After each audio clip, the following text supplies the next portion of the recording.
Across all 16 regions, across all digital platforms, this is the AM show on Joy News, your home of independent, fearless, and credible journalism. My name is Sweetie Abochi, and I do this with Benjamin Akakpo. For this morning, Denisia Poma-Ejei is here to present the first news bulletin of the day. After that, Remy Edmondson, the National Secretary of PPP, will be joining us to review the stories that have been captured in the various newspapers. And then Mumbarak will come your way with AM Sports, all the latest updates from the world of sports. And then our big conversations will start. Today, we'll start with two headsmen who've been suspected to be Fulanis, whose bodies have been found shot and beheaded at Nkwanta near Maame Krobo in the Afram Plains, south in the eastern region. Police are currently on the heels of the perpetrators as the dissect is set to meet today on the way forward. Also, we'll bring you details on that development, but we'll also bring you more updates on this ongoing AG issue with the ambulance case. Now, the AG stays in office and going nowhere as the NPP insists he has not committed any crime. But can the AG continue prosecuting Atofor's ambulance case under a barrage of criticisms and growing calls for his resignation? We'll delve into that issue as well. And then for our final belt of conversation, we'll tell you the dangers of eating soupy foods together with other people and the risk of getting hepatitis B because of the contamination through saliva. That's quite scary. So stick with us when we bring you details and updates on that. Of course, you're invited to join us with the comments and thoughts, either via phone or across all social media platforms. My name is Sweetie Abochi, but Denisia Poma-Ejei is coming your way with the news. Stick and stay.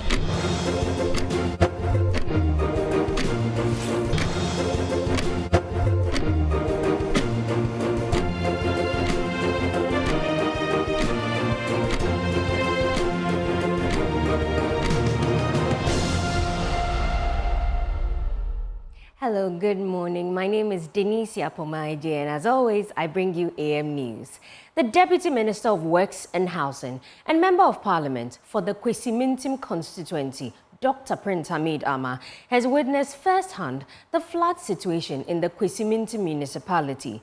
During his visit to assess the progress of ongoing drainage construction, the minister was caught in a downpour. He remarked that the experience highlighted the urgent need for measures to prevent severe flooding or the consequences of flooding.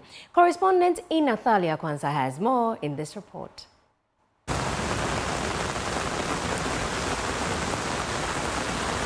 With the intention to inspect drainage construction projects ahead of the rainy season, Deputy Minister for Works and Housing, Dr. Prince Ama, began his tour in Kwesi-Mintim.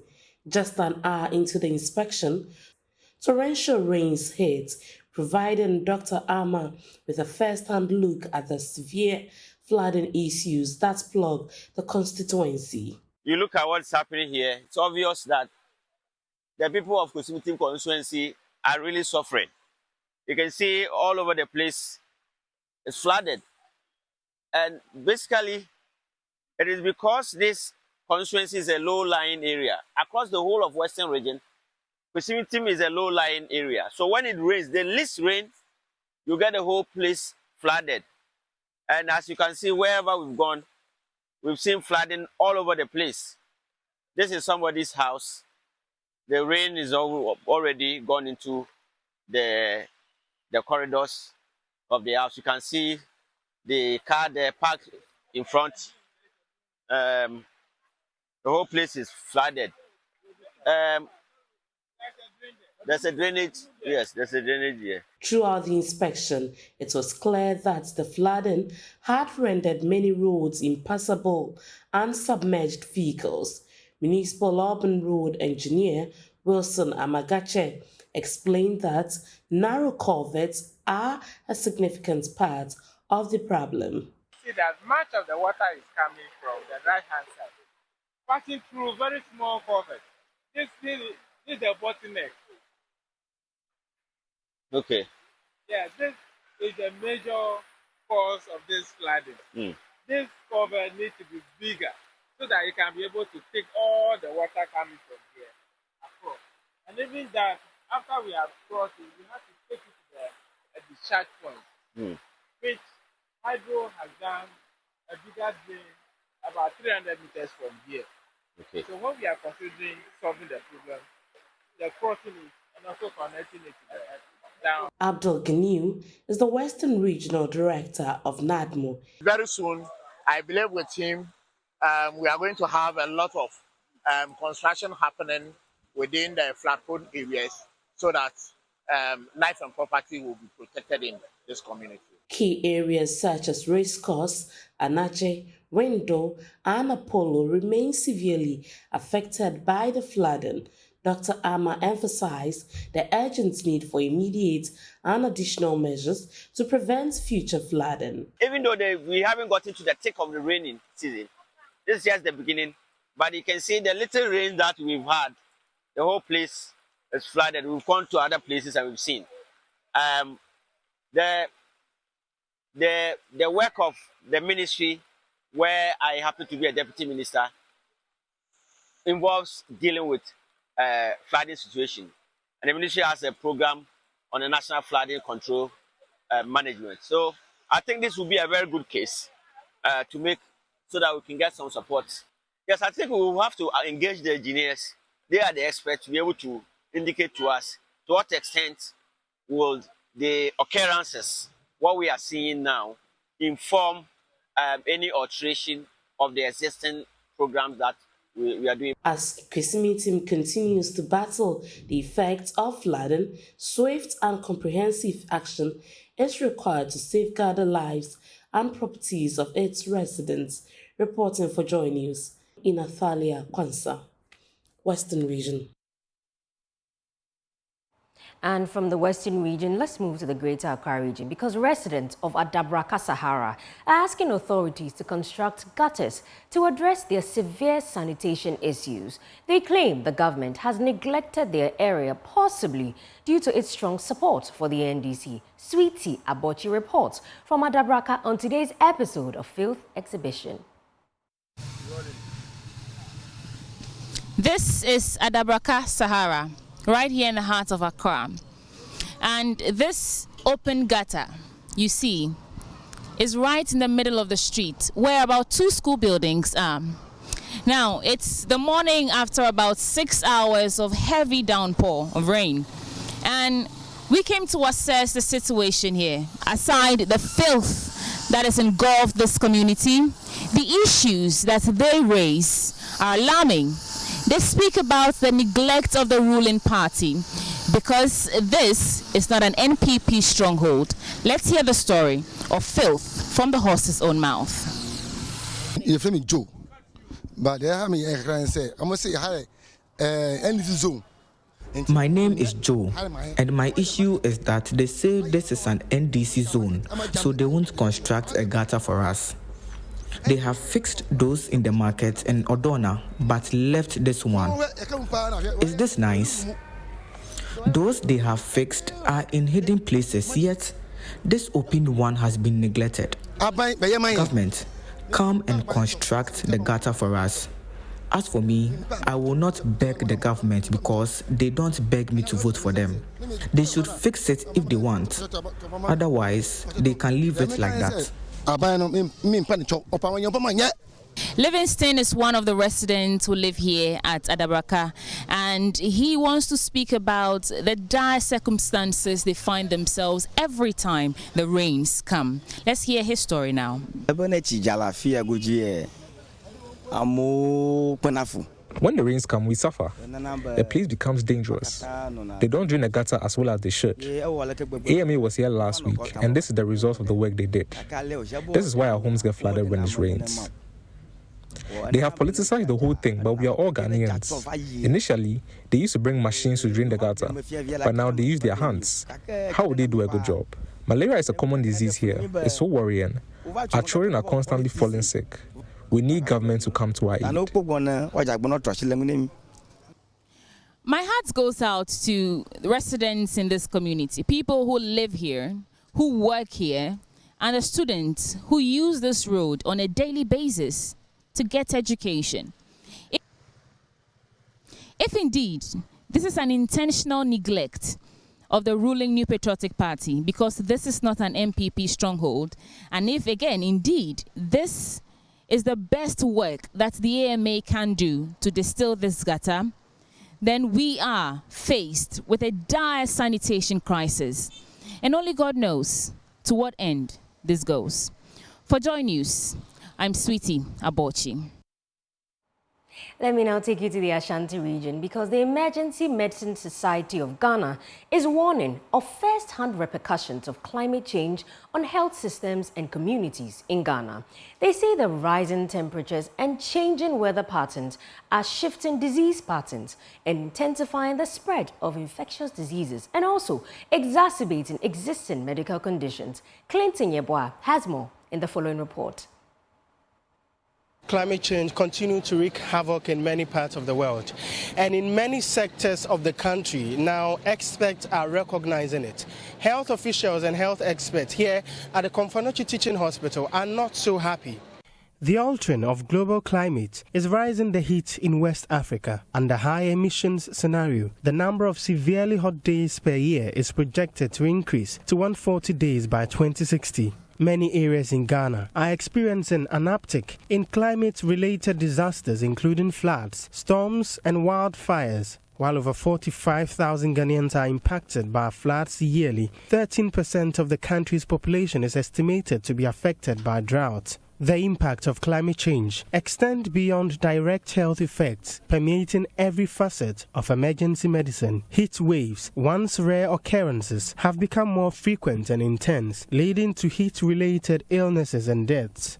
Nkwanta Hospital's Emergency Medicine Department says the signs are already on the wall in Ghana. Deputy Chief Nursing Officer of the Emergency Medicine Department of the Nkwanta Teaching Hospital, Georgina Adamte, confirms the unit now receives overwhelming numbers of breathing complications from the new weather. We have a lot of cases. Our cases has been increased. Respiratory tract infections, the people come with difficulty in breathing.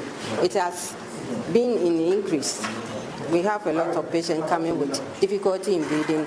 Because of the weather, a lot of patients have infections in the chest and they come with difficulty in breathing, cough. Others come with runny nose. President of the Emergency Medicine Society of Ghana, Dr. Daniel Kwame, speaks of looming health dangers linked to climate change. The rising temperatures, the erratic weathers, they all pose a myriad of health risks, exacerbating existing medical conditions and giving rise to new challenges. Prolonged droughts threaten food security and nutrition, increasing the prevalence of malnutrition and its associated health complications, particularly among the children and the elderly, as well as the vulnerable in the society, which not only cause physical injuries but also overwhelm our health infrastructure and resources. Climate change acts as a catalyst for the spread of infectious diseases such as malaria, dengue fever, and cholera, as shifting temperatures create favorable conditions for vector proliferation as well as pathogen transmission. The burden of these diseases falls disproportionately on marginalized communities. Medical experts are being advised to leverage their expertise, knowledge and influence to mitigate the health impact of climate change and foster sustainable solutions. Dr. Daniel Kwame says partnerships with policymakers, researchers and community stakeholders will help develop evidence-based strategies and policies to safeguard public health. We are the frontline responders. We've been equipped with skills and the knowledge to try and treat patients who are affected by climate change emergencies. Whether it be flood-induced, a heat stroke victim, or an infectious outbreak that has been exacerbated by an environmental factor. We cannot afford to ignore the nexus between climate change and health. We must prioritize climate adaptation and disaster preparedness within our healthcare system, investing in robust infrastructure, training, and capacity building. We must engage in interdisciplinary collaboration, forging partnerships with policymakers, researchers, and community stakeholders to be able to develop evidence-based strategies and policies that will safeguard public health in the face of the climate change. Now, experts are warning of the impending damage of climate change in the lives of many Ghanaians. They are, and however, believe that a concerted effort from authorities could be a solution. Reporting for Joy News, my name is Clinton Yeboah.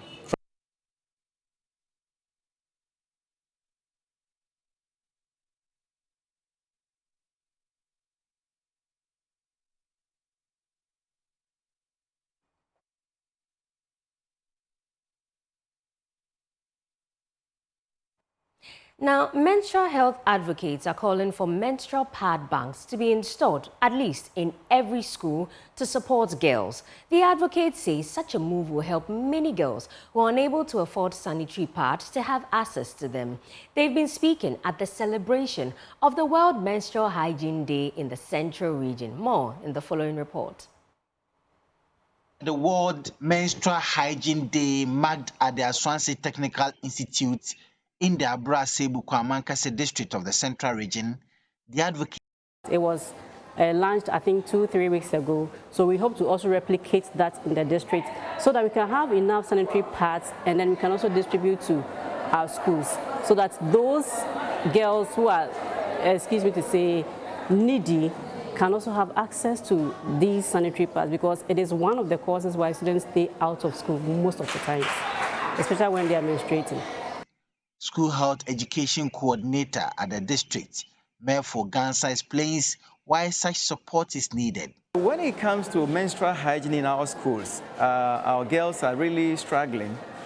Some are from homes and communities that are really struggling financially.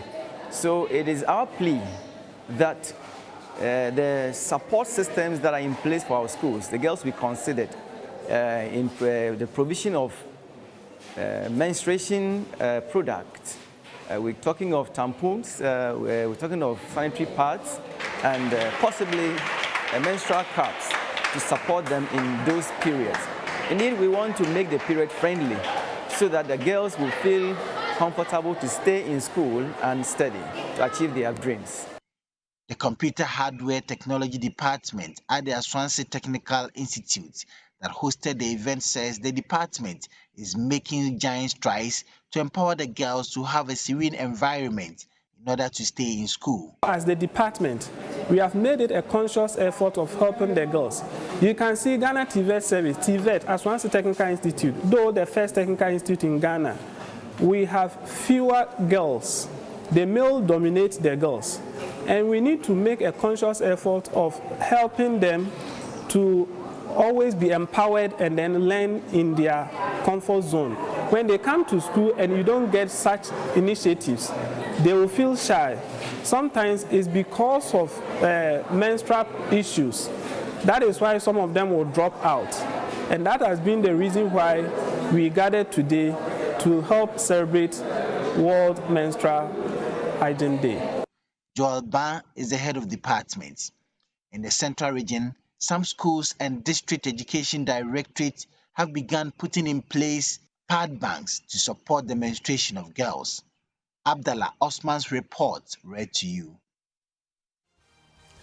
Let's do some election stories. The Nandom constituency of the New Patriotic Party has debunked allegations of hatching a plan to bus non-natives or ordinary resident voters to transfer their votes to the constituency. Now, the Nandom NDC, at the start of the week held a press conference warning the NPP to abandon the plan or they will face their wrath. The Nandom NPP constituency secretary, Woyan Martin, however, dismissed their claims, calling on Ghanaians to disregard them with all the contempt they deserve.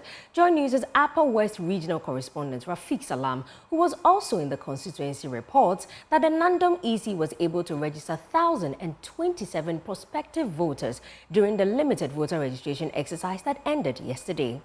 The press conference held on Monday by the Nandom Constituency Bureau of the National Democratic Congress NDC and addressed by the communications officer Abdul Rahman Yakub alleged of plans by the Nandom New Patriotic Party NPP and its 2024 parliamentary candidate Ambrose Zere to bus non-natives or ordinary resident voters who have no connection to the Nandom constituency to transfer their votes in the upcoming voter transfer exercise slated to start on the 30th of this month. NDC in the Nandom constituency wishes to draw the attention of all stakeholders, including the security services, the Electoral Commission, the media, and political parties, especially the governing New Patriotic Party.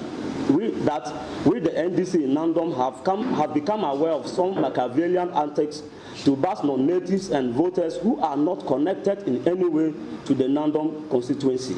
and which is against the electoral laws of Ghana. Across the country, they are planning to ask people across the country to transfer their votes and bloat the random constituency register in the upcoming voter transfer exercise, which will come very soon. They stated that they will not sit aloof and allow self-seeking and rented elements to choose inept and clueless leaders for the constituency. If they transfer non-native to the police station, will burn the buses, because the law says that you can live there at anywhere. They will walk to the center and do their transfer. I think from there we'll be able to determine who is this person coming, and they cannot bring them in bulk. About 3 buses, they all drop there. That means they are bringing war. And in order to stop that, we always want to put fear, just like what we are doing today, from the people to know that if you're also a bad driver and you hear this, you will not come to the center with what? With the people.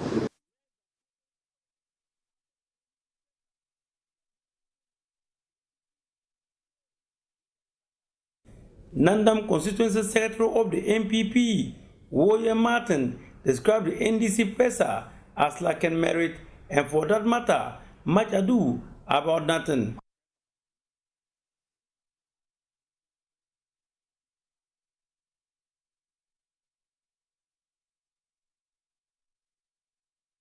It's now time for business updates with Sweetie Abochi.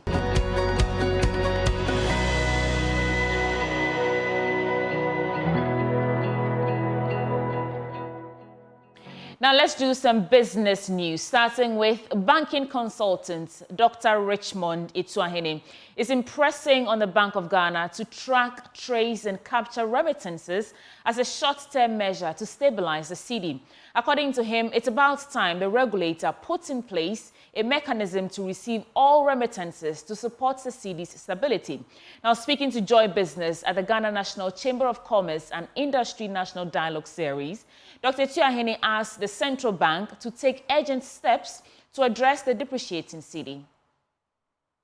Onto the foreign exchange. So when I say track, trace and capture, what I mean, they should go by the old ways where we can capture all remittances rather than people becoming owner of the foreign exchange, which is in contravention of the Foreign Exchange Act 726 2006. It's the first short-term strategy, and that we're saying that we should do it as fast as ever. They know them. They can bring them on the table and tell them, Charlie, what we did, now it's not good for the currency. Why don't we do the right thing? So they should take the urgent steps to do that. That's why I call this as a short-term strategy. The Social Security and National Insurance Trust, that is SNIT, contributions from private businesses have hit a record high in March this year. The Bank of Ghana data puts it at almost 400 million Ghana cedis. George Wiafe has the details. Contributions from private sector over the last 3 years and even before COVID-19 has not been doing that well. However, fresh data from the Bank of Ghana show that the situation has improved significantly. Some are linking it to the business situation of these enterprises in the country picking up strongly. Others are also of the view that the data can be used to carry out some assessment of how businesses are currently performing in this economy. The development may go a long way to improve contributions and put the State Pension Trust in a strong position to meet its obligations in the coming months. And that's it for business updates. Handing back over to Poma.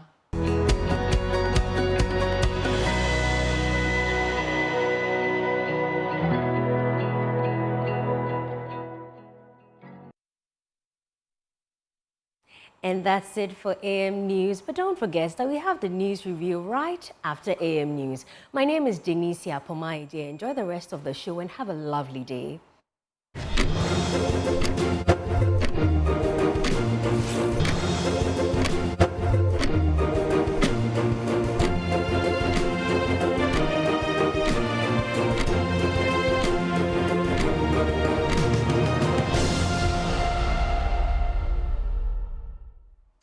Welcome back on the AM show. It's time now for us to get into the various stories captured in the newspapers. And I've been sandwiched between two fine gentlemen. To my right is Benjamin Akakpo, who's always matching me, by the way. I don't know why he's wearing black. Your left, huh? I'm wearing a green necklace and you have a green tie. I'm to your left, huh? You're to my right. I'm not going to. And to my left, we have Remy Edmondson, the National Secretary for PPP. It's good to have you in the studio. Well, gentlemen, good morning. Good morning, but before we get into the nitty-gritty, this segment is always brought to you courtesy of Endpoint Homeopathic Clinic. And as always, they're offering you same for free. If you're a man, prostate screening for free. I'll be asking Remy Edmondson when last he got his prostate screening. But you can pass by Endpoint Homeopathic Clinic and get screening for free. If you're a woman, I'll also be checking on Sweetie Abochi to find out when the last time was that she got any fertility screening. You can get both of those for free at Endpoint Homeopathic Clinic. All you have to do, just walk into any of their branches. Thankfully, there are many of them. Let's start with Accra. They're at Spintex opposite the Shell signboard. Then there's Kumasi Kronum Abwehia behind the Angel Educational Complex. There's Takrady Energy Estate, Tema Community 22, Techiman Hanswa, and the Siaman Zama. Their call lines 0244 867 068 or 0274 234 321. Endpoint Homeopathic Clinic. The end to chronic disease. All right, so let's get right into it. Mr. Edmondson, as we do on the show, you have about a minute to get into any topical issue of national interest that you want to respond to. What's on your mind? Yes, so it's actually the PPP's position. We put out a press release this morning. The PPP's position on what? Attorney General's situation with Mr. Japa, the ambulance issue. But basically, we want to reiterate something we've hammered on for the past 12 years since the party was formed, that it is necessary for us to decouple the positions of the Attorney General and the Minister for Justice. We are currently having a situation where the MPP has waded into the situation, made it so partisan. I mean, even before the Attorney General himself has... They've made it partisan? Yes, because you've had certain key members actually indicating that he's not going to resign. And, I mean, indicated that he's innocent of all this, saying that take his doctor. We haven't had any real investigation. Most importantly, we've not heard the Attorney General speak. So it's become so partisan. And we feel that if the position is truly made independent, which is something we've been calling for, together with the special prosecutor position, then we can avoid some of these situations, because once politics comes in, it just makes the whole situation murky.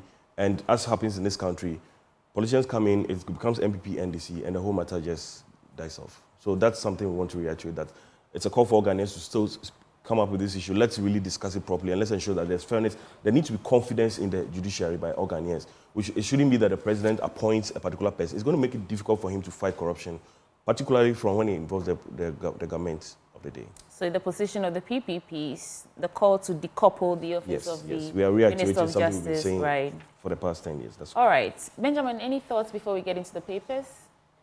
I mean, now there's also the Supreme Court Chief Justice. I have intentionally avoided mentioning his name throughout. Don't do that. Who is also catching some fire, getting some flack, you know. Stray bullets. I don't know. Now, I don't think they are stray anymore. Now they are more direct. Yes. I've heard Roxanne Nelson, Dafiamako. I've seen some of what he said on the matter.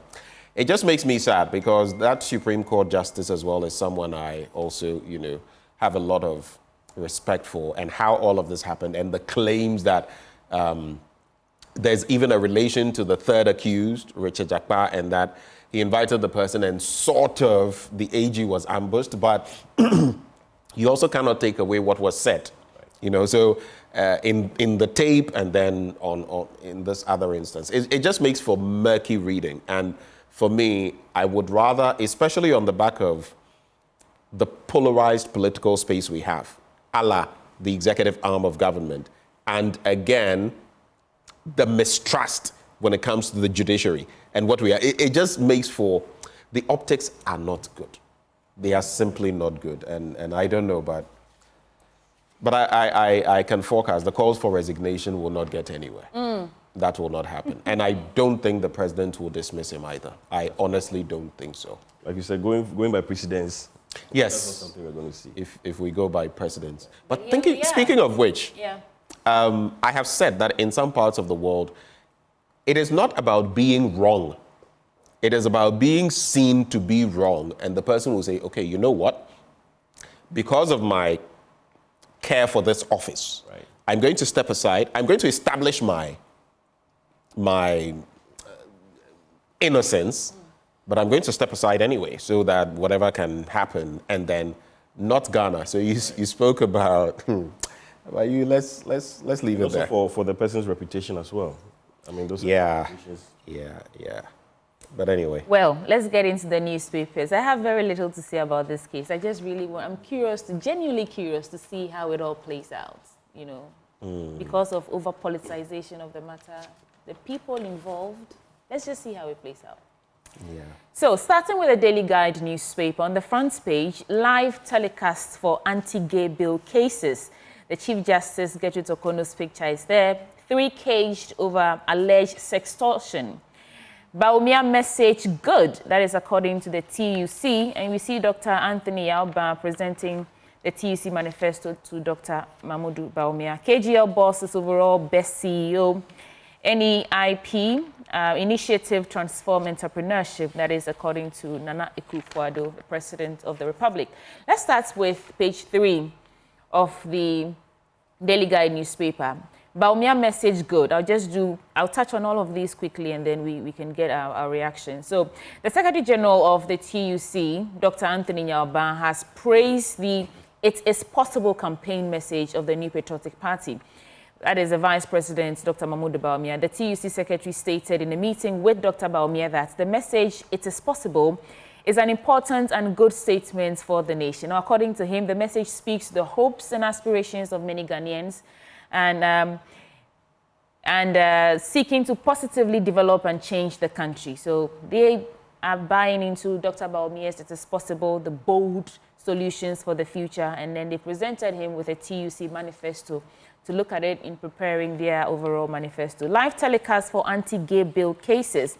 The Judicial Service has granted full access to media houses to broadcast all court cases relating to the passage of the controversial Human Sexual Rights and Family Values Bill 2024, locally referred to as the anti-gay bill. And we already saw the first part of that live telecast in court. So the move comes as a result of the public interest generated by the cases that have been initiated against both the passage and the president potentially assenting to it. At the Supreme Court, Richard Delaskaya and Dr. Amanda Odoi have filed separate suits challenging the constitutionality of the passage of the bill for various reasons. We're all abreast with this ongoing issue. Halting the dancing seed, it's an editorial. It's dancing?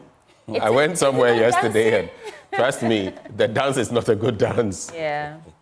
We just need some good policy framework, Benjamin. Someone made me go and make some inquiry yesterday. And I'm not going to, but when I went to this place, do you know how much they were pegging? I mean, the rate, because what the person wanted done. They were pegging it at 15.9. Oh, yeah. Literally 16. The euro is 16 plus. The pound is at 19. It's terrible. It should hit 20 by the end of the year. I think. Did you say should? Please don't say should. How should it do that? Let's pray that it's. The pace at which it's going. But come to think of it, it's not prayers that will. You see, again, the issue of prayers may help, but rather than working to fix it, there was it the deputy minister. Was it 2 days ago who said that it would have been 50 cedi by now if it was NDC in power? But there's some $2.3 million expected to be injected into the economy to stabilize the city. Both the finance minister and the... yeah, there are different things that will go into those coming. But you see, we become so dependent. The economy is so bad, and it's been bad for a while, but, you know, like I was saying the other day, you can't even balance your budget without support from external forces. So imagine, God forbid, there is some, massive economic downturn and some countries can't do what they do, and even the IMF is affected. Yeah. Yes, we know how the IMF works. We are all contributors, we are all members and all of that. But just imagine something cataclysmic happens. What then happens to you? You can't, and you see, we've still not learned the lessons of COVID. Do you remember the K90 what masks? Do you remember at a point, They weren't anywhere because the Chinese were not manufacturing them. They were hoarding them in their country. That was when we said, oh, we are going to. So our own production, whatever, what's happening to them now? If we had an epidemic today, I bet you we'll still go back to some of those. Sure. This country, I'm sorry, but some things make no sense. That's not being checked. I mean, that's one of the key factors that's been identified. I mean, there was this report I read that said much of the imports is controlled by foreigners, not by Ghanaians. So it may be seen that Ghana is importing so much, but it's actually foreign companies here who afterwards repatriate the funds back to their parent company. Recently, Dr. The Inshiaeso MP, we all call him Sticker, so sometimes his name gets out of Dr. Stephen Amwa, has been talking about, the bit that, oh, there's this ritual where, because we import so much and all of that. I was listening to it and I was asking myself, but that's why you guys came. You said you would move from taxation to production, and that you had 1D, 1F. These were some of the issues 1D, 1F was supposed to, because indeed, he is right, but he's wrong from the standpoint of now regurgitating that problem to us. Leaders are fond of that. You come to solve the problem, and then later you come and tell us the problem. Why did we put you there? Sure. But let me finish my paper and then we can continue the conversation. So 3 caged over alleged sextortion.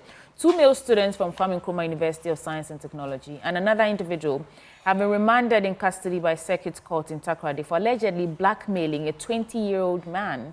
The accused are Jerome Enyam, 19, a resident of Fijai near Takoradi, and Ebenezer Adam, 19, of Krobo in Sekendi, and Awudu Adams, 28, also of Fijai, a resident and a junior high school graduate. They allegedly threatened to post an intimate video of Randolph Owusu Hammond and his girlfriend on social media unless he paid them 1,800 Ghana cedis. I don't know how you feel about that. And this is the final story I'll do, and I'll come to you, gentlemen. Initiative Transforms Entrepreneurship. That's the National Entrepreneurship and Innovation Program on Ghana's entrepreneurship landscape. Speaking at the 3rd Applied Research Conference of Technical Universities in Ghana in Sunyani, the president detailed successes of the NEIP in its contributions to reducing youth unemployment and stimulating economic growth. Gentlemen, your reactions on this Baumia message good according to the TUC and the live telecast for anti-gay bill. What other stories did we do? We already gone into the dancing CD, and then this 3 caged over alleged sextortion, and finally the entrepreneurship transformation. But let me say that dance the city is dancing is alien to Ghanaians. That dance is not a dance that is known in Ghana. It's a foreign dance. What dance is it? Benjamin, as long as I can remember, even I'm very... As long as I can remember. All our dances in this country are traditional. They are... And this is foreign. This dance, we don't like. We don't like this dance. All right, but okay, so let me take the TUC meeting with Dr. Baumia.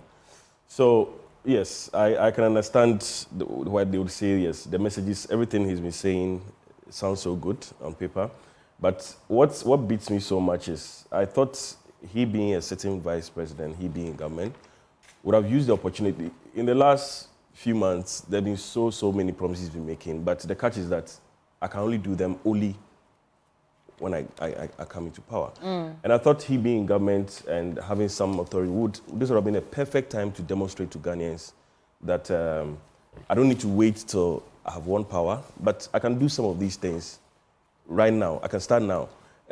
Talking about fixing the city, talking about making the economy better. Why don't you start now and let's see what goes? Why do we have to wait till? He's not in the driver's seat. But I can understand that. But typically in an election year, it's almost everywhere. The running mate does have, because the government wants to ensure that he wins. So he does have, he may not be the president, sitting president, or we didn't vote for him, but I can assure you he does have some authority.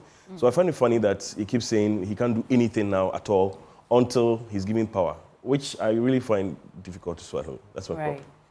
Well, he said that he doesn't have the steering, so give him the steering and then... Let's look at your paper now. Okay. So I have here, NEIP creates 103,871 jobs from 2017 to 2023. That's from the president. Is that the Ghanaian Times? Ghanaian Times newspaper, Times, right? Yes, that's correct. Then the first batch of programs from Tamale arrived in Jeddah. The 184 on death row in Ghana. That's an Amnesty International report. Wow. And then Ghana set to become first African country to establish a small modular reactor. But you know the story about those on death row? We have had some reviews and all of that. I would like to know what that story says. It says a total of 184 convicts are on death row in Ghana as at April this year, according to Amnesty International's World Human Rights 2023 report. The tally increased from last year's 180 after 4 persons were sentenced to death during the first quarter of this year. The report in relation to Ghana focuses on witchcraft accusations, women's and girls' rights, sexual minority rights, excessive use of force, right to health, and environmental issues. Yeah. But I think it basically focuses on, the story focuses more on the events. Yes, and because we've actually, I know there were some engagements on this in Parliament, and I'm just not certain about, there's something in my mind, I'm not certain, so I'll check it out. But I also do know that no people have been executed, practically, if I'm not mistaken, since the 90s. Right. So I think, okay. Then there have been calls as well that, look, just abolish, repeal. Right. So I know there's something in the there. last, yes, the last 2 paragraphs says the former President John Mahama, in a statement read on his behalf, pledged to commute the death sentences of all 184 convicts on death row to life imprisonment. Additionally, he said if re-elected, his government would review the provision on death penalty in Ghana Criminal Offences Act. Yeah. Yes. Yeah. But I mean, the little I have to say on this, generally it has to do with our whole incarceration system, which, I mean, whichever government in power needs to really look at, because we still have a high rate of recidivism, which is where you have repeat offenders coming out. And I mean, I've had the opportunity to go in there to Insaom a couple of times. That's the same, those on remand, sorry, the death sentence. And I mean, conditions are just terrible. And at the end of the day, if somebody goes in there and they come out after such treatment of all that we hear going on there, let's not forget that they come in there to interact with us. And we bear the brunt of their bitterness and anger, and also they end up influencing others who are going back there. So I think it's good, but let's also look at those others who also will be going in there for sentences ranging from a few months to a few years, and who are coming. And then the whole thing about sentencing regime, yes, let's look at community sentencing to help cut down the overcrowding in our prison cells. And I mean, people will always point to, because I'm a student of this, people will point to the fact that you can have those that the optics will show have engaged in some wrongdoing because they are powerful in society. Likely nothing will happen. But there's common man that's look of you, it's not right. But can we have community service? Can we have, and that's why it is good that we have this non-custodial sentence thing coming in, because some of them are necessary, and our prisons are overflowing with human beings, and we can't even take care of them. You remember Operation Efiase, people, 1 cedi. I mean, people are surviving on 1 cedi and the rest. I know that maybe by now there may have been, but in this economic time, what is 1 cedi? Enough, yes. What fraction of $1 is that? 1/16? I mean. And you see, what can they buy with that money? Yeah, Did you mention witchcraft? Did you say most of them are... It says the report. Right. So the report was in relation to Ghana's focuses on witchcraft accusations, women's and girls' rights, sexual minority rights, excessive use of force, right to health, and environmental issues. So I think these were other issues that... You know, some people too may have been convicted because they had... You remember that incident of the old woman who was killed, flogged, killed? You know, those... So I'm sure some of these may relate to those issues where people are branded. And that's one interesting thing about the law. How do you prove a spiritual matter in a court of law? Right. Hence the Criminal Offences Act. So, yeah. It's now a law, I hope. Yeah. Anyway. Benjamin, do you still have some stories you want to get into there before? I don't want to be touched. I mean, it's something on Apostle Joe Obibi's calling for the arrest and prosecution of Galamseys. Okay. All right. We can look at your paper then. All right, Daily Graphic newspaper. Government votes 700 million Ghana cedis for book research allowances since 2020. I know there have been a number of protests on this. Professor Jampo, good morning. I know you together with others have spoken about this time without number. I'll review Labour Act to protect workers, Baumia assures TUC. More cancer treatment centres needed, that's according to an oncologist. And Ghana card as sole identification. Political parties give EC green light to lay new bill. On the back page, Andre Ayew dropped, coach opts for youth. That's in respect of the 2026 FIFA World Cup qualifiers. There are some 2 matches we're going to play where he's not going to feature. I think I saw a post by, is it Abedi Ayew Pele? Let me get to that post. And he says, when there's life, there's hope, or where there's life, there's hope. I don't know whether, so someone comes underneath to say, go and build that hope around Nania FC. Another one says, them no call your kiddies small, no, you they tweet. But you see, these are matters, yes, some emotions are attached to them. Can we justify, because I look at the run of Andre Dede Ayew in the last how many matches since he moved to his new club. And actually, he scored about 5 goals or so within a short space of time and all of that. So if it were just 4, yes, of course, he's not as fit as he was how many years ago in 2010, 2012, before, right after they had won the youth championship and all of that. But are we saying we don't need him even in reserve to play 10, 15 minutes or something of the sort? Some of these young people, yes, let's give them a chance. But anyway, I'm not the coach, but I'm just saying that Otto Addo ought to analyze some of these things very well. Sometimes it's the optics of it. Sometimes it's 5 minutes of impact. And sometimes it is whether in trying to solve problems, we don't create more problems. Yeah. And I think if the father is tweeting about it, he has a right to do so. Doesn't he have the right to have an opinion about his child playing? He has a right to do so. There's this worrying trend of where we actually bastardize and run down our players who have served the country so well. In fact, our heroes and heroines. They get into the twilight of their playing career. And often you find that, there are so many interests at play. Let's face it. People are, club owners and who else are also trying to get their players in there to be called up. So there's a lot of manipulation that goes on behind the scenes. And running down people actually is not the best. I think that's something sports fans, we all love sports. This is a staple of the nation. We need to look at that. People who have given their lives and their careers for the country have done so well. Dede Ayew has been one of the most committed Black Stars players and captains we've had. So, it happened to Asamoah Gyan, it's happening to him. We shouldn't let this trend continue because the darling players of today, let's not forget, just a few years ago, he and his brother were the darling players of the Black Stars. And this is what is happening now. I wouldn't be surprised if, at some point, you see how people are all gaga over Mohamed Kudus. Right. Watch this space. Perfect. That is Ghana for you. Exactly. We celebrate you today. Yes.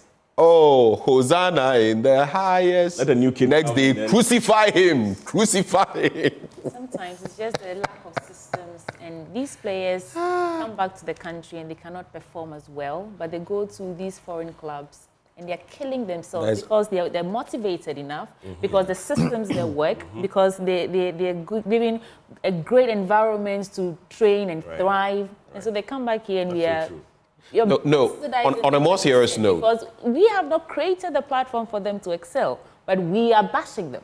The thing is, I am patriotic, right? But I know that when I come and pick an injury here, exactly. Yeah, it's going to have. With no insurance. Look at Thomas Partey. Do you know how long he's been out of? Do you know what that is doing? If not for his skill, he probably would have been let go of by Arsenal. True. You get it. You come and kill yourself for Ghana. Someone told me of being on a flight and the person, you remember the money kissing in 2014 and all of that, but someone said, a sports administrator. Now look at how much a technical team member will get and how much a player will get. It's I'm sorry, but it's some sort of rip-off. We've monetized and even worse, politicized. So sometimes you have an NPP caucus in the national team, an NDC caucus in there, and we think we'll do anything better. We will not. There's no unity. There's not fairness. Exactly. And In addition to all of that, our heroes and heroines. I keep remembering always that long jumper, Gazy, if you remember, who switched to the Netherlands, and another lady. People pick up injuries. People who were winning medals for us. And I'm wading into athletics here. Yet, when another country takes care of them, nurtures them, then you want to come and tap into it. Who does that? We do that. Anyway, let me just... I think you may have wanted to add something. Yeah, let me just do the story. There's talking of the injuries, Jerry Kamiko as well. I mean, yeah, that was one fantastic defender we lost. But I mean, after he what was it? Yes, I don't know how well the GFA even, because there were some reports I read about he being ignored and feeling bitter. Well, that one is common. You see, even recently there was someone I think who won a medal for us in the African Games. A lady was complaining. I think she won gold, and she was complaining that they were giving out some $8,000 or something dollars, and you ignore the person. Bitterness. Will I come and compete for you? I'm being honest. I will not. Patriotism. Are the politicians being patriotic? They are living well. Then you say, oh, be patriotic, be patriotic. Yes, patriotism. But if patriotism yields nothing for you, if your country will give you nothing, if they'll give you bad roads, you go to the hospital, you are likely to die out of the most common diseases and all of that. Inflation is where it is. You honestly expect people to be so patriotic and all of that. Do you agree that it's a nonsensical sentiment? The country is just a reflection of who we are as a people. Do you what I don't agree with that. The country does not reflect me. Okay. This country, we are the people, it doesn't reflect right? me. We live here. But by and large, I do agree that our leaders reflect the generality. But Ghana doesn't reflect me. Not my principles, not my way of thinking. It doesn't. Okay. On the matter of leadership, yes, I agree. Yes, because look at what we've been talking about, the partisan nature. But regardless of how badly a leader performs, his party folks, look at what they will say. They'll come and defend it and ignore the merits of the situation just because he's from my party. And worse off, reference something that the other party did when they were in opposition and then rubbish the whole issue. Nobody talk about corruption today and they'll say when NPP was also in power, NDC was in power, they also did this. Recently with the snitch sale saga to Rock City, look at the comment from the NPP foot soldiers. Not even foot soldiers, but some key leaders that now they are bringing out records of what NDC also did. State assets that were also sold. The question is, was it right? If what they did then was not correct, it shouldn't justify, it shouldn't happen now as well when you're in power. But are we angry enough? Aren't we enabling them? Aren't we giving them that confidence that they can do these things and get away with it? Yes, once they know they can always buy little to no voters. Consequences. Yes. So, I mean, once they know election time, they can always spread a few CDs and get the votes. They'll keep doing that. Are you done with your story? I'll just do this one and then. So Ghana card as sole identification. Political parties give EC green light to lay new bill. I know Remy will want to talk about that. I'll just get into it very quickly. So political parties have given the EC the green light to go ahead and lay a new bill in Parliament to make the Ghana card the sole document for identification of citizenship. The chairperson of the EC, Jean Mensah, has disclosed. In line with the advice by political parties, she said the EC would lay a fresh bill before Parliament during the next session, starting from June 11, 2024. Such a document will help remedy some inherent electoral infractions, such as the busing of minors as experienced during the just-ended limited voters registration exercise. Then, more cancer treatment centers needed. The two main national cancer treatment centers in Accra and Kumasi have been described as woefully inadequate for a population of 34 million Ghanaians. Because of this, patients have to go through a long waiting time before they are put on the radiotherapy machine for treatment. I'll end it there, but you know, in recent times, they were talking about the fact that I think there are only two at Krobo or so. So women, for example, so you have cervical or whatever, they will not check you early. By the time, because there's a queue of many hundreds, if I'm not mistaken. And then by the time it gets to you, it has escalated because cancers, you know how they proliferate. Early detection and before you get there, you also spent months, probably years, at other centers who haven't been able to detect it. Exactly. Because of our culture too of not getting medical checkups. So by the time you get there, it's already got to a certain advanced stage. By the time you get your radiotherapy thing, you are practically, you're approaching death's door, unfortunately. That we don't do regular checkups. Is it an issue of culture? It's a matter of issue? No. It's both. It's both, actually. Okay. People are not attuned to, even people who have money. They are not attuned to it until sometimes. Until you feel something, they will never go. Then my experience is different. The Yes. people I know who are wealthy or rich, they don't take checkups well, lightly. And the people like different strokes for different folks. Yeah, so but I want briefly to, on. Okay, sorry. No, on the EC, you finish, and then I'll add.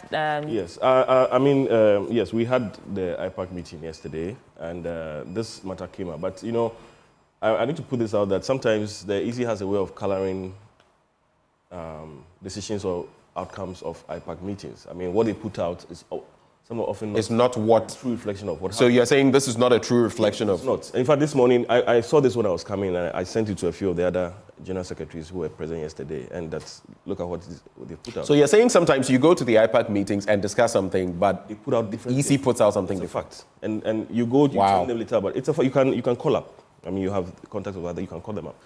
What happened yesterday, in fact, I think at the last IPAC meeting or the previous one, the EC admitted that, in fact, the meetings are there to share. I can share them with you after the program. That we're not going to submit this CI again, which they started last year because of the time frame between now and looking at the time frame from now to. There were a lot of stakeholder views which they considered that it was too short and it brings in a whole lot of agitations. Now, yesterday we talked about the ongoing voter exercise, which actually ended yesterday, yes, and the issue of the Ghana curriculum, the issue of minors. We had reports of some instances where, I mean, minors came in there, used the guarantor system. There were, I think, somewhere in the north, an issue of 17 people were allowed to presented fake Ghana cards.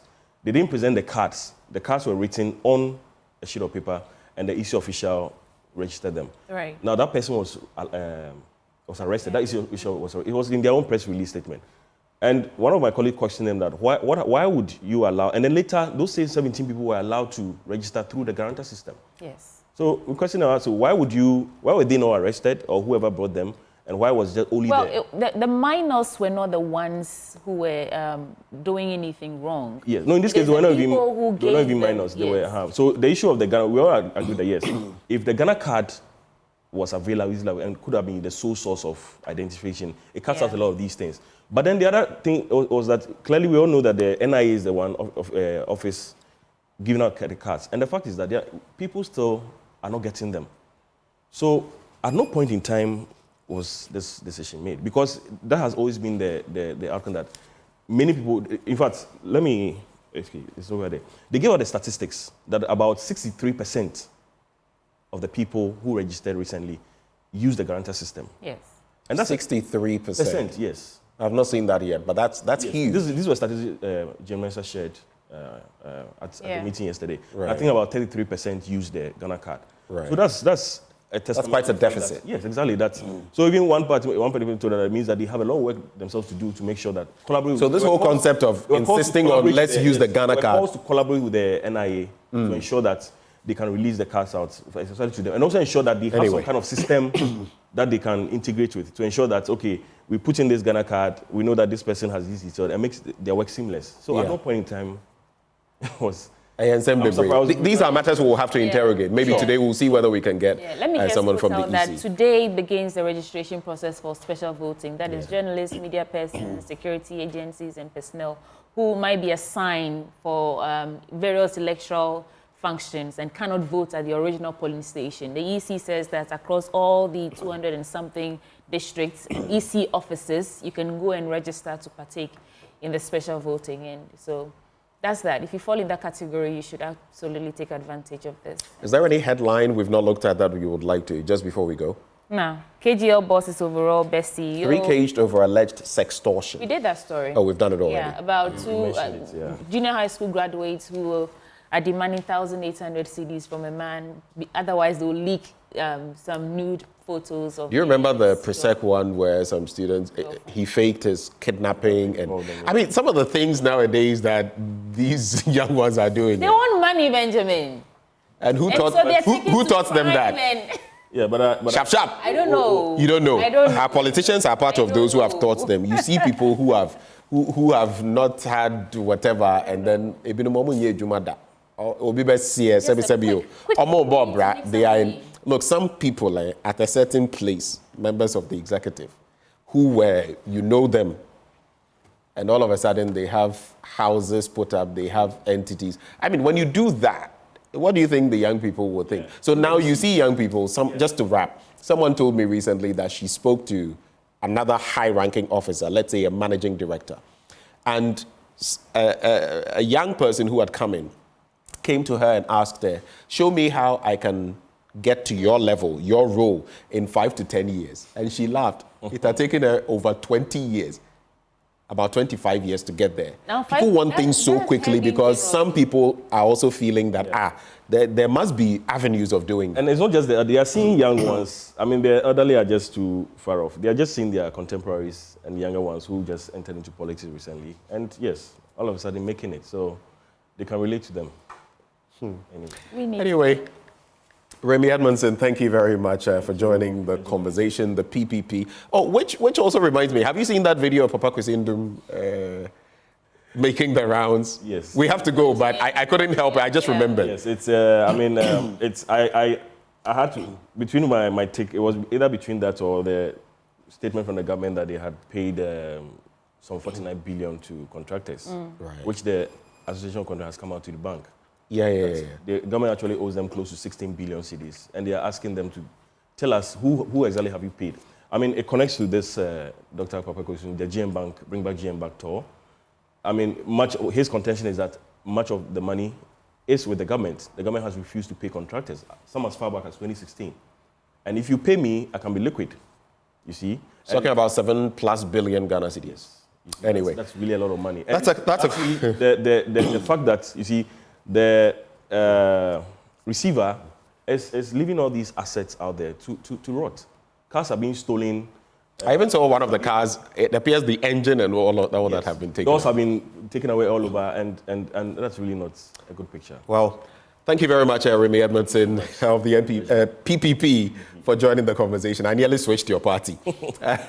Well, this segment always brought to you by Endpoint Homeopathic Clinic, and they're offering you still, if you're a man, prostate screening for free. I didn't ask Remy about whether he got his screening recently. You can go to Endpoint Homeopathic Clinic. And also, fertility screening for free. Sweetie Abochi, you can pass through and get that. Just reach out to them at any of their branches. Accra Spintex opposite the Shell signboard. Kumasi, Kronoma here behind the Angel Educational Complex. Takrade Anaji State, Tema Committee 22, Tichiman Hansua, and Esiamanzima. You can also reach them via phone on 0244 867 068 or 0274 234 321. Endpoint Homeopathic Clinic, the end to chronic disease. Bringing us to the end of the news review and the start of sports. Up next, Tuesday.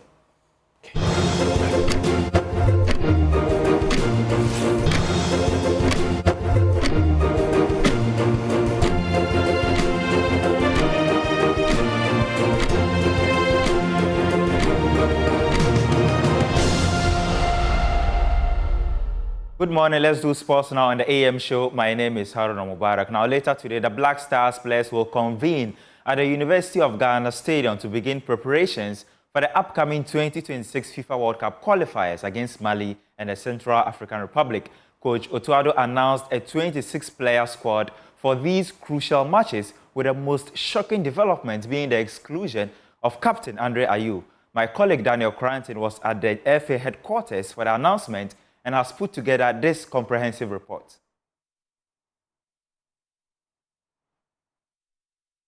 Back in Ghana and full of smiles, Otuado was presented to the press for the first time on Wednesday since his reappointment as Black Stars head coach, this time on full-time basis.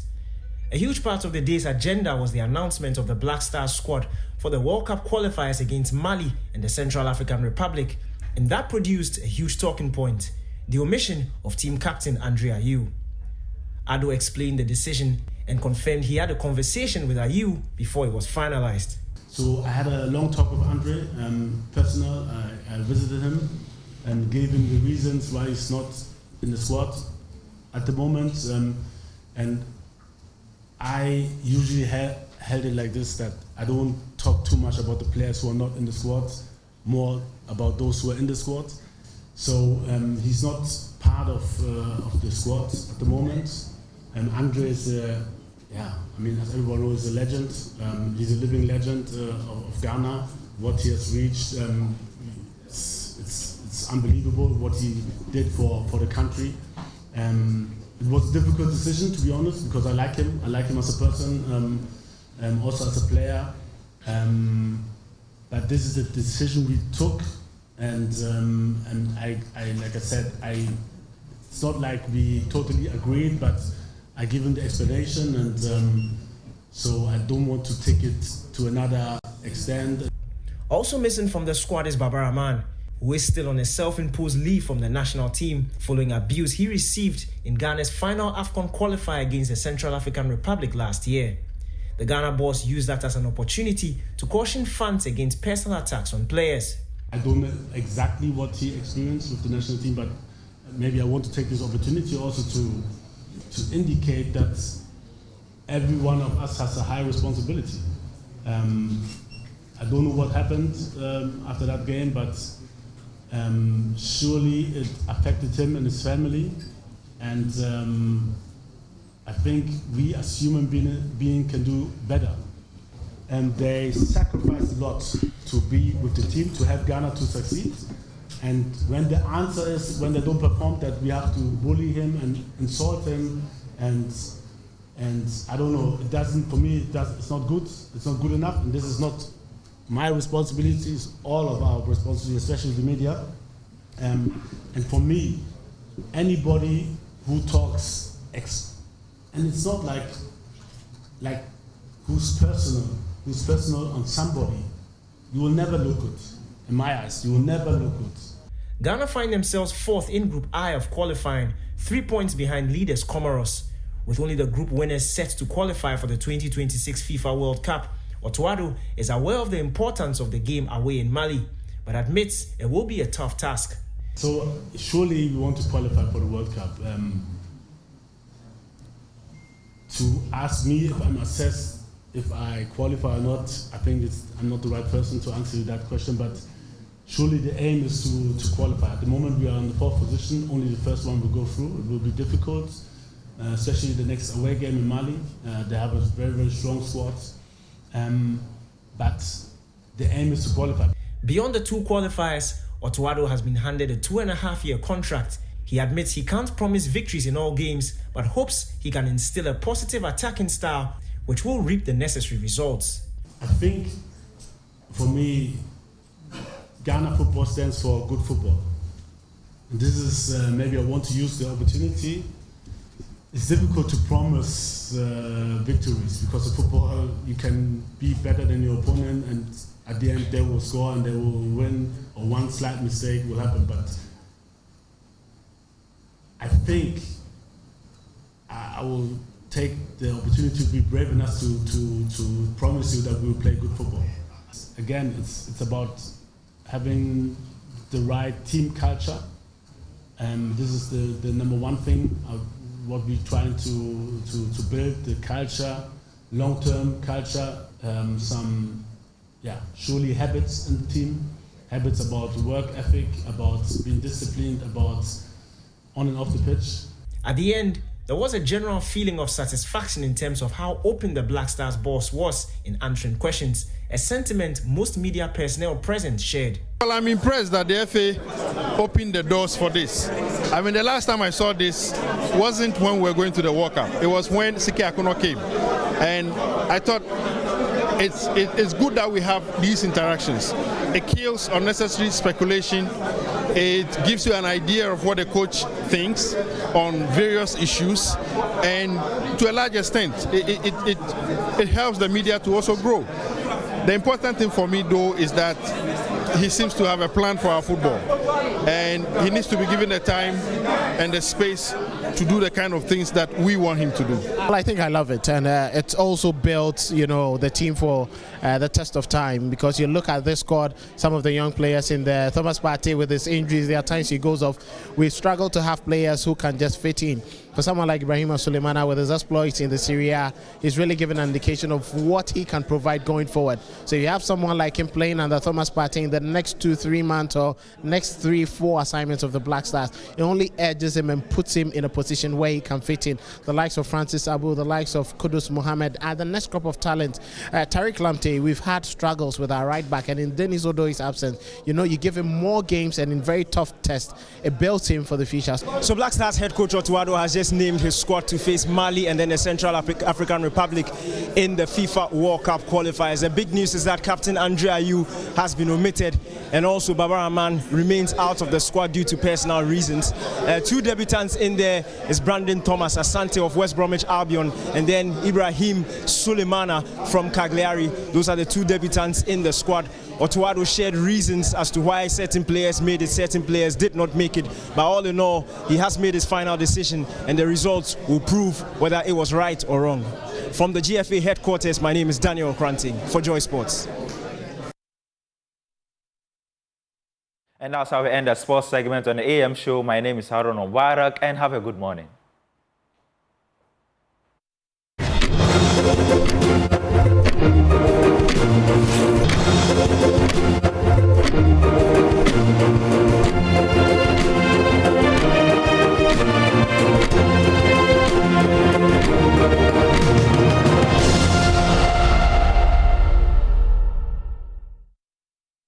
It is not confirmed whether what we have is an authentic audio. It's not confirmed. That's the first thing. And the second thing is that the Attorney General is very resolute, very firm, very healthy, undertaking his duties as an Attorney General.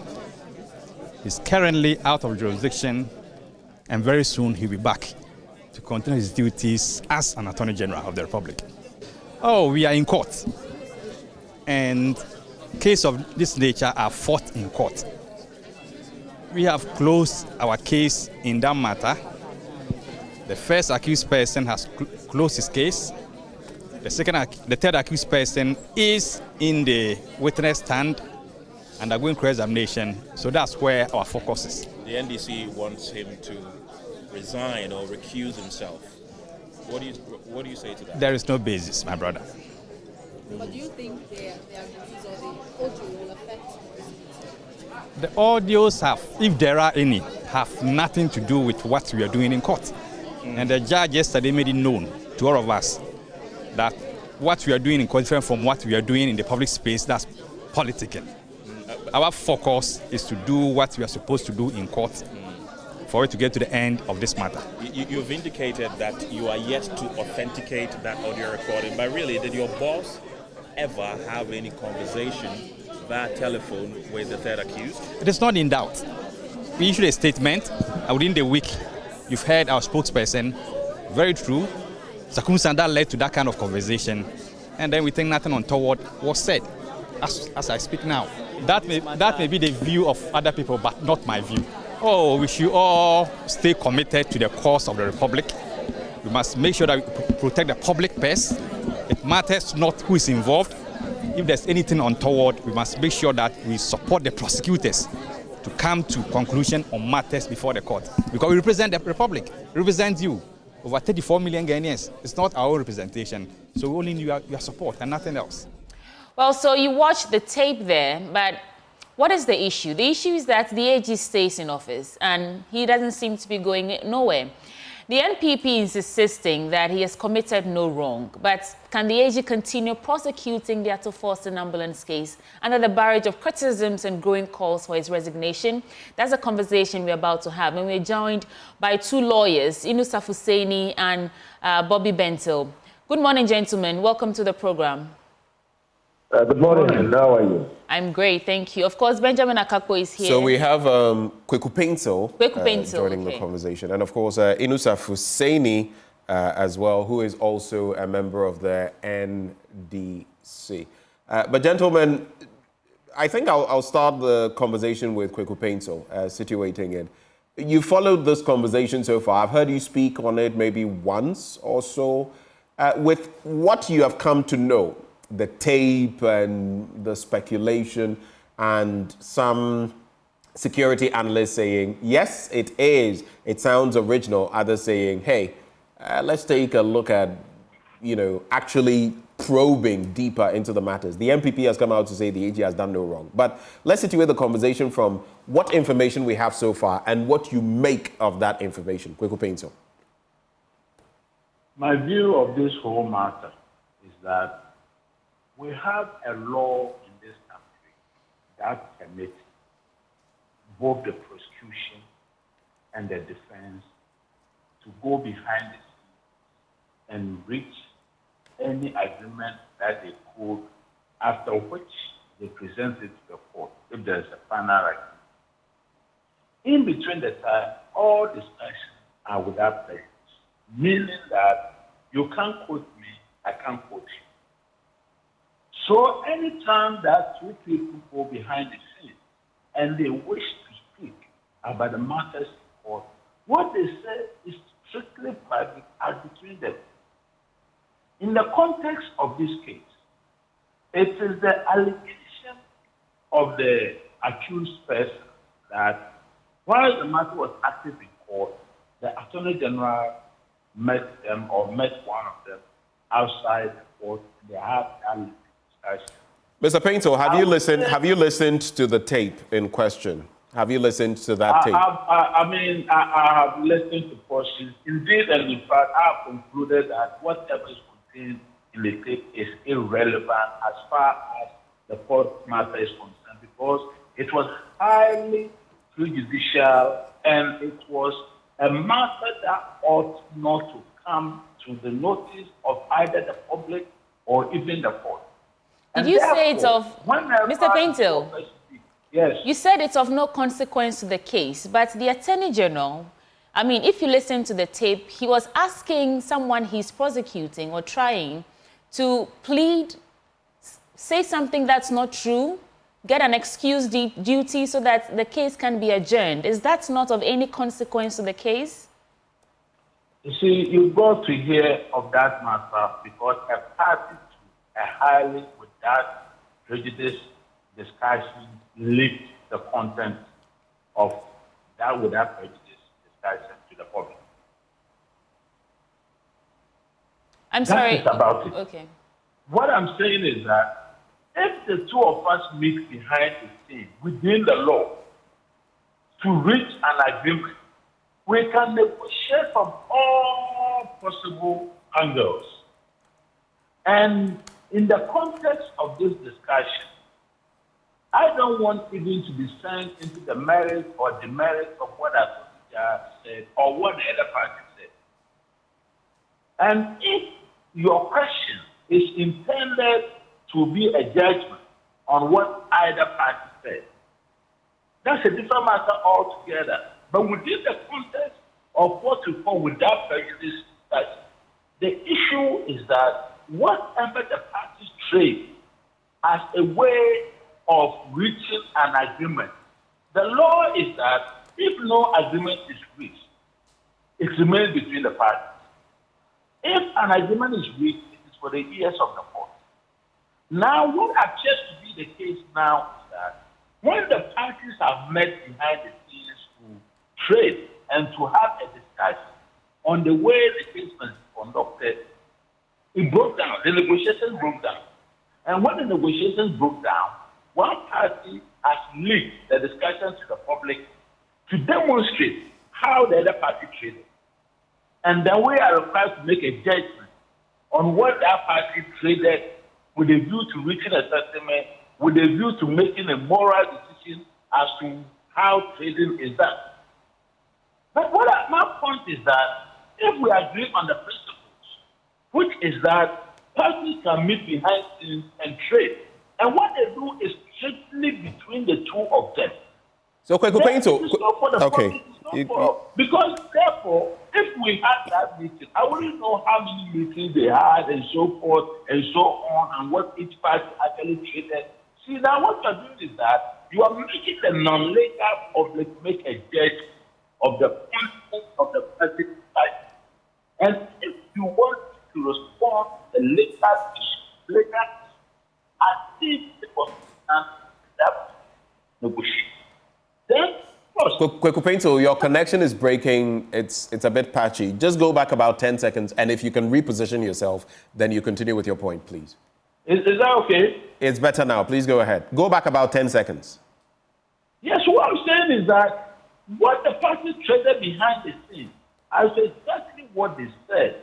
It is very easy and very convenient for everybody to make a judgment of what they said or didn't say, or how hard or how high or how wrong one party's position was during the negotiation. But come on, you've been to Macaulay before. People buy things, people call prices, and people make offers, and nobody makes a judgment of them. Kweku Paintsil, we have had, if you can hear me, we have had a former Chief Justice, Sufai Akufu, wade into this, talk about the fact that, yes, plea bargaining and, having these conversations are not, outside of the norm, but some of the circumstances involved. So I agree. Some of these things, technically, you shouldn't even do them without the other party knowing they are being recorded and all of that. I completely get that. The justice in court has said that this is not going to sway her, which is why she's saying the political party should not scandalize the court by commenting on the matter. But the sort of rhetoric in there and what it suggests about what the Attorney General, the head of the bar in the country, and the one prosecuting this matter in court is suggesting to another person to do ethically. Is that right for you? Even if it's not impacting the case, is that ethically right to be done? What exactly do you think is wrong with any of the statements that the Attorney General made? I'm willing to take you on that one. So if there's a suggestion that anything should be done in a certain way to make someone look a certain way, is that technically right? In respect of the law, aren't you supposed to stick to what facts are available? Are you supposed to coach, for example, a witness? Are you supposed to coach a witness? Pardon me? You said that you have not been involved in negotiations before. Because negotiations is not a question of moral judgment. It's no moral judgment at all. Somebody says something and it's what Kweku, you would have to reposition again. I don't know why the network, because at a point your voice just starts breaking. But can you hear me now? Okay, it's back again. It's good. Please go. Kweku, I can hear you now. Please go ahead. Hello, Mr. Paintsil. Okay, so we're going to have to try to reconnect because, you're watching. You would realize that at a point his voice just tapers off and then it becomes difficult hearing what he's saying. But let's bring in Inusa Fuseini. Sweetie Abochi, interesting times, right? I find it interesting. Yeah, negotiation. This is the Attorney General. You ask yourself whether anything goes in negotiation because that is not, every negotiation has it, and it's not as though anything could go. But let's bring in Inusa Fuseini on this matter. Inusa, what's your reaction? He says in negotiation, some things are bound to happen. I don't know whether some of the things the Attorney General said were apt or ethical as far as negotiations were concerned. Your take? Well, then, I think it's proper for me to say good morning to you and your co-host. First of all, I want to understand the context of the negotiations that Mr. Kweku Paintsil is referring to. Is it negotiation within a civil context or negotiation within a criminal context, which is plea bargaining? Well, he was referring to that conversation that took place between the Attorney General on phone, which was recorded, which, the NDC released, where we could hear the Attorney General or Mr. Jakpa saying that he could not toe the line that the Attorney General was suggesting because it would not be morally right. And so he's saying that was just a negotiation. Anyway, he's on the line, so he can answer for himself. Okay. Mr. Paintsil. Yes, please. So, Mr. Inusa Fuseini, please pose the question again. And Mr. Kweku Paintsil. Hello. What negotiations are you referring to? Is it negotiations within a civil context? And you've given the Makola as an example. Or negotiations within the criminal context, which is akin to plea bargain. What negotiation are you referring to? What I know is that this man has been charged with a criminal offense, and it's within the context of the matter in court that he and the Attorney General met. And when they met, the idea, if my understanding is right, was to seek a kind of bargain that they were negotiating, and they could only do it within the context of the law. And therefore, if anybody is making a judgment, the person must make the judgment within the context of the specific accusations that have been made against him and the meeting between the parties. And what I'm saying is that by law, none of the parties has the right to pick the context of what transpired between the two of them. In that, once they had a, whether the man had a lawyer, didn't have a lawyer. If he didn't have a lawyer, then that thing was wrong with their meeting. If the man had a lawyer and the Attorney General ignored the fact that he had a lawyer, he met the context, then he will be only breach of our etiquette rules of conduct. And the rules of etiquette, I mean, that breach will not affect the substance of anything that is reported. So I'm personally very surprised by the attitude that you respect actors have taken, forgetting, number one, that across that there was matter that was sitting in court, and everything indicates that the purpose of their meeting was to try and resolve a criminal matter that was in court. And therefore, we only talk within the space of court. Mr. Paintsil, your voice keeps fading away by the second. Could you try your last 10 I don't know. seconds I really again? don't know what we can do about this situation, because we're trying to get the thrust of what you're saying, and we keep losing, and it's really impacting. I mean, the communication. I'm very sorry. I don't know what I can do about this. I don't think it's your fault. I think it's the network, and because you start and we can hear you, and then midway getting to the end, it just tapers off. But Inus Husseini, did you catch the thrust of what he was saying? Well, I catch the thought of what he's saying. He's saying his negotiation, the referral to negotiation or reference to negotiations within the context of the present prosecution that is going on in court. And I beg to differ from Mr. Paintsil. Whatever engagement happens within the context of the plea bargain is regulated by law and the ethics of the profession. Right.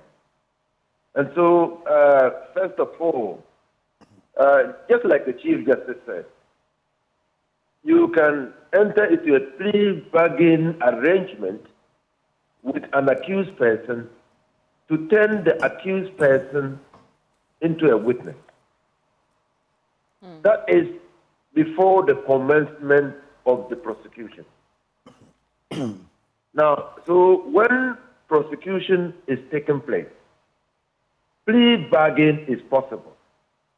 That is when the person who is being prosecuted admits to the offense and offers to pay back the money. And a two SL case is a case in point. So when plea bargaining arrangements are being entered into, they must be entered into in good faith and in accordance with the law and with reference to the particular accused person. You can be engaged in a plea bargaining arrangement with an accused person to lead evidence against another accused person. That would be misconduct of greater proportions. In fact, that would be gross misconduct. So what you're saying is that the AG acted unethically, illegally. Is that what you are suggesting? That's exactly what I'm suggesting. I'm suggesting that by the ethics of the profession, the AG could not be engaging an accused person to procure evidence against another accused person in the case. If the AG were minded to use an accused person as witness in the case, that ought to have been before the commencement of the prosecution in court. But if the AG engages an accused person who is being prosecuted in court to give evidence or lead evidence in a particular way against another accused person in a case, then the AG would have been engaged in unethical behavior. Let me ask Kweku Paintsil. I don't know whether you've repositioned so that. Do you agree with him? Because when he started speaking about negotiations, I was thinking same. What level of negotiations, criminal or civil, and what are the guidelines? So he's made a point there about the structure, regulations, when this can be done, when this can't be done. I'll get to other points about it, but what do you make of the response of Inusa Hussaini? What he's saying is, I will call it fallacious. And I will refer you to what is currently going in the U.S. In one of the several Trump trials, they charged him with about 10 or so other defendants. And so far, about 4 of them have turned over to the prosecution. Have decided to give evidence on behalf of the prosecution. There's absolutely nothing wrong. Absolutely. There is nothing either in the law or practice that prevents. Let me tell you what, in every day in our court, 10 people, 11 people engage in armed robbery and so forth and so on. To have the prosecution case, we can always turn any one of the defendant or accused persons into a prosecution witness. It makes your work easier. And don't forget that the Attorney General is the only one who can prosecute anyone. Even if he decides he doesn't want to prosecute, he does not need to give a reason by law. If the matter is pending, so Attorney General can charge as many people in connection with a crime, and in the course of the prosecution, or any point in time, the advocacy that he was talking about, not advocacy, Eastern's case, it's eventually at the latter end. It's eventually at the end of the trial that they were talking about flip bargaining negotiations, which eventually failed. So it is not true, either by law or by practice. And if he says by law, he should quote the law. If he says by practice, he should give me an example of such a practice. On the contrary, by law and by practice, it takes place every day and every time that an Attorney General can turn any of the witnesses, if he can see, is this the sole condition is that if the person is represented by counsel, you must do so through counsel. But you know, whenever we talk of counsel, people try to give the impression there's only counsel or lawyers who think or are wise or are smart. It's not true. There are many people in our criminal courts in Ghana here. The people who really get lawyers to defend them, they actually, I don't have the statistics, but based on my experience, about less than 20% are people who are representing all the rest. Right. Please take it for granted. Right. Mr. Paintsil. Somebody asks without a lawyer, then the person is handicapped or incapacitated or whatever, that he cannot know what's the right thing to do for himself. Right. Mr. Paintsil, as you bring up the American, issue with Trump and his hush money trial and all of that, I'd like to ask you, do you know of any differences between their system and ours, even when it comes to negotiation, when such matters are referenced? I do not know, because you also mentioned, and I want to find out, the point has been made that when Richard Jakpa was engaging, at the time he was engaging the AG on some of these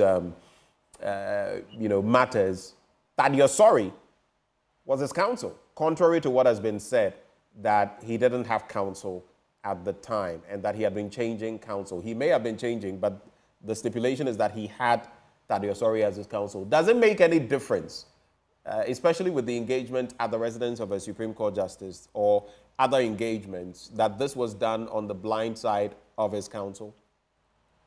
You see, there's a difference. There's a difference. If the man had counsel to the knowledge...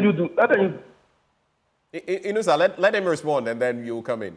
Sweetie Abochu will bring you in.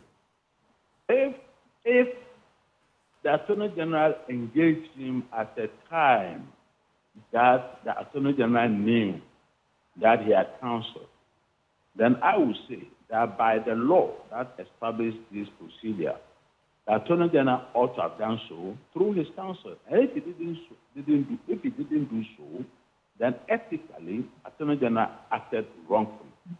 And that wrongful conduct can be answered. In fact, there is even an issue whether the Attorney General is liable to General Legal Counsel for anything that he does, by reason of his political office and by reason of the fact that he is not, strictly speaking, was appointed outside the normal way we do things. What do you think? Is he liable or not? Is he liable to the GLC or not? Come again? I'm asking you, you've raised the point, and I'm just asking you, from where you sit, do you think he's liable to the General Legal Counsel or not?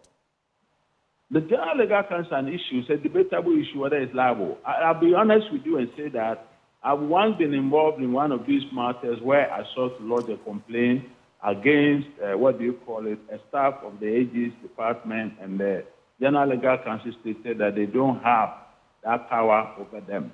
So, I mean, that is this. I rely on my own experience that there's an issue, debatable issue, but I don't believe on the facts and the evidence, or even on the law, that the Attorney General is liable to the General Legal Counsel for how he conducts cases in court. All right. Just to clarify, did you say you do believe or you don't believe? I don't. You don't believe? Okay, so now in a heated moment in court, Mr. Jakpa points accusing fingers at the AG. He was the accused person. And then he says he has such evidence. Now we've heard whatever evidence he's talking about. In that conversation, we hear the Attorney General say certain things that brings his integrity into question. Do you see the conflict of interest here if he continues to try this case? If you say he's not done anything wrong. No, I don't. You see, let me put it this way. In the first place, the trial before the trial judge is with regard to the specific allegation and the evidence before the court. The question is, if what they say about the Attorney General, that is engaging the witness, or rather the accused person, without the knowledge of his counsel, has any information that took place or that transpired, or anything that transpired through that conversation, add to the substance of the case before the court? The judge was not party to what happened outside the court. What happened outside the court does not form the substance, does not contribute to the evidence before the court. So whoever brings the allegation before the court, because don't forget that I speak advisedly. I do not know whether, for instance, that forms part of the witness statement of the accused person before the court. If it forms part of the witness statement, then the judge will have the opportunity, in considering the overall evidence that comes before the court, to make a determination whether that conversation that transpired between the Attorney General and this gentleman affects the evidence in any way. Because a judge does a summing up. A judge does at the end of the trial, looks at the offense, look at the allegations, the facts, and then weighs it in the light of the law. That's what a judge is supposed to do. So issues about the conduct of the Attorney General of a party who with knowledge of his, this is not one of these elementary school boys who are rushed to whatever. A knowledgeable man who with knowledge that he had counsel went to engage the Attorney General. I mean, with due respect, out of respect, I don't see it. I mean, the way, with due respect, other people are saying it. And I don't even see how all these press conferences in the media is supposed to affect the trial before a substantive judge. Well, do you know what is interesting? You talk about the press conferences. We've also heard from the MPP side defending the AG. They have said, for example, that a tape was doctored, and I'll get to that point as well, without giving us the undoctored tape, for example. Oh, this was the full-length thing. If you have it, you might as well, to bring that to bear as well. But just a quick point. I didn't have the full facts at the time. I'd even forgotten the name, but thankfully, one of my colleagues has been so gracious to fish it out for me. You referenced Michael Cohen. And in May 2019... hold for me, Mr. Paintsil, hold for me. That's not a Michael Cohen trial at all. There are trials that have been lined up, and none of them deal with that. In the point you made, were you referencing Michael Cohen or not? No, it's not Cohen at all. There is another one to be able to tell you, but there is one matter in which line up Do you remember this person's name? And I want you to shift a bit because your line is going bad again. Do you remember this person's name?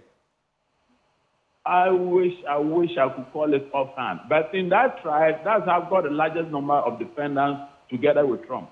And the prosecution was able to turn about 3 or 4 of them into prosecution witnesses. They've been able to, and this is a normal thing, please. It's a normal thing. Any lawyer in this country who says that he's not aware or he doesn't know the practice that permits, or even the law that permits the Attorney General to turn any number of witnesses that he has. They do it so regularly, and nobody. I don't think that is the real question. It's about the ethics behind some of what was done. I don't think it's about plea bargaining or some of the things that have been done on per the se. issue of ethics, I've admitted that if there is evidence that at all material times that Attorney General met this gentleman, the gentleman had a lawyer on the record, as you say, then the Attorney General erred. In other words, he acted unethically by ignoring his lawyer. And yet, you don't see conflict of interest. Pardon me. Yet you don't. You are admitting that he erred. Yet you don't see the conflict of interest there. No, madam. Please. It's a matter in court. Let's get this straight. I'm not a double-minded or double-mouthed man. Listen carefully. The context of everything that's been going on, seems to be geared towards the fact that a finding of fact that the Attorney General acted wrongfully, even let me use that, or acted unethically, ought necessarily lead to the Attorney General either resigning or being taken off the case, or the accused person being discharged from the court. That is the fundamental disagreement. Okay, I think that point has been made. Let me just add, since you've not been able to mention the lawyer, I'll give you the benefit of the doubt. Maybe subsequently you can get it for us. But in reference to Michael Cohen, in any case, in 2019, he was directed to serve a sentence, which he served for 2 years at the federal prison near Otisville. And he completed the sentence. He was also disbarred, as far as I know it. But coming to Inusa Fuseni, sweetie, I guess we would want to find out from him as well how all of this sits with you. I mean, Mr. Paintsil is saying that he doesn't see the conflicts of interest, even though ethically the Attorney General erred. How does all of it sit with you? Let me deal with the issue of his allegation that my argument is fallacious and not supported by law. If you listen to Mr. Paintsil carefully, he says that an Attorney General can turn an accused person into a prosecution witness. No one disputes that. And I've not disputed that. I've stated that clearly. The Chief Justice states that clearly. The essence of that is when an accused person is turned into a prosecution witness, the person against whom is going to give evidence can then cross-examine him. Okay? Now, this is different from an accused person being an accused person in a case and being gored, motivated, lured to give evidence against another accused person when he is not a prosecution witness. That's what is happening here, and that's what is at play. And I don't know whether Mr. Paintsil thinks that is proper and supported by law. So in your view, what does this mean for the case? The question is, if an accused person is turned into a prosecution witness based on an agreement or negotiation, in the words of Paintsil, and the accused person refuses, fails, or neglects to go by the terms of the agreement entered into, the Attorney General or the prosecutor then turns him into a full-style witness and cross-examines him. That is the practice, as I understand it, as I was taught, as I practiced in the court. So I don't know how fallacious my argument is. You cannot, as state, you cannot, without turning the accused person into a prosecution witness, lure, God, or motivate him to give evidence against another accused person. That would be misconduct. Inusa, how about the fact that there's also been the suggestion that the AG himself was ambushed, that there was a bit of a setup, right? There have been some linkages drawn between the Supreme Court Justice, I've always decided not to mention the name, and the third, accused, Richard Jakpa, and that the AG then came in and found out that this person was there. There's also the tape bit and everything in between. But this ambush, does it sit well, if that were the case? How does that situate with the conversation? So we are not knowing how the ambush occurred. Who called the meeting? Do you think there was an ambush? I don't think there was an ambush. Who called the meeting? Was it the Supreme Court judge? Was it the Attorney General? Was it the third accused person? Until you know the person who called the meeting and the parties who were to attend the meeting, you can't call it an ambush, can you? Do you know who called it? I've heard certain things, but do you know? I don't know. I see. You can share. I don't know who called the meeting.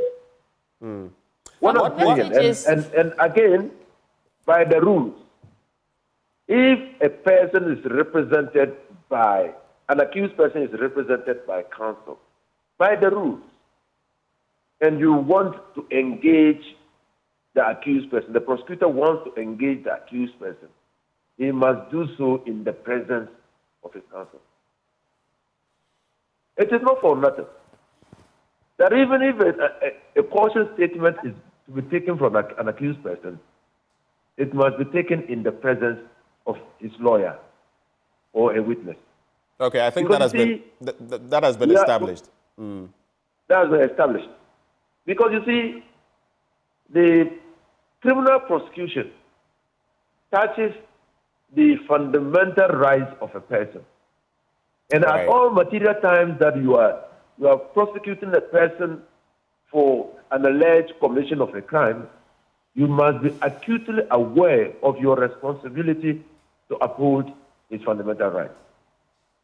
Does this in any way implicate, I just want us to move from there because, I mean, that has been established. Does this in any way implicate the Supreme Court justice in question? Are there any questions for this person to answer? Some have suggested, I've heard Roxanne Nelson, Dafiamepo, among others, speak to the issues, and others also point to the fact that this doesn't look good for that Supreme Court justice. Are you of the same sentiment? It doesn't look good for the judiciary as a whole. Yes, but let's be specific. As a member of the NDC, we have been very concerned with the high number of appointments of Nana Akufo-Addo to the Supreme Court and other superior courts of judicature. Some of the appointments came from his own chambers or persons who were associated with him at the time he was in practice, and some from his party supporters or sympathizers, known party supporters or sympathizers. And so we have had cause to complain about the bastardization of the superior courts of judicature, because our motto, the values that we stand for as a country, is encapsulated in the motto of the Republic, which is freedom and justice. Now, for the delivery of justice, justice must not only be seen to be done, but must be manifestly be seen to have been done. And so for persons to have doubts about the fidelity of a judge to the law, the integrity of a judge in dispensing justice, casts a dark cloud over the delivery of justice in the country. And that is why the NDC has taken this matter very seriously. I see. Because you will recall that we had reason to complain about the unfettered right or authority or privilege extended to the Attorney General to secure changes in dates at the court, and also to have his way when certain cases were being prosecuted in court.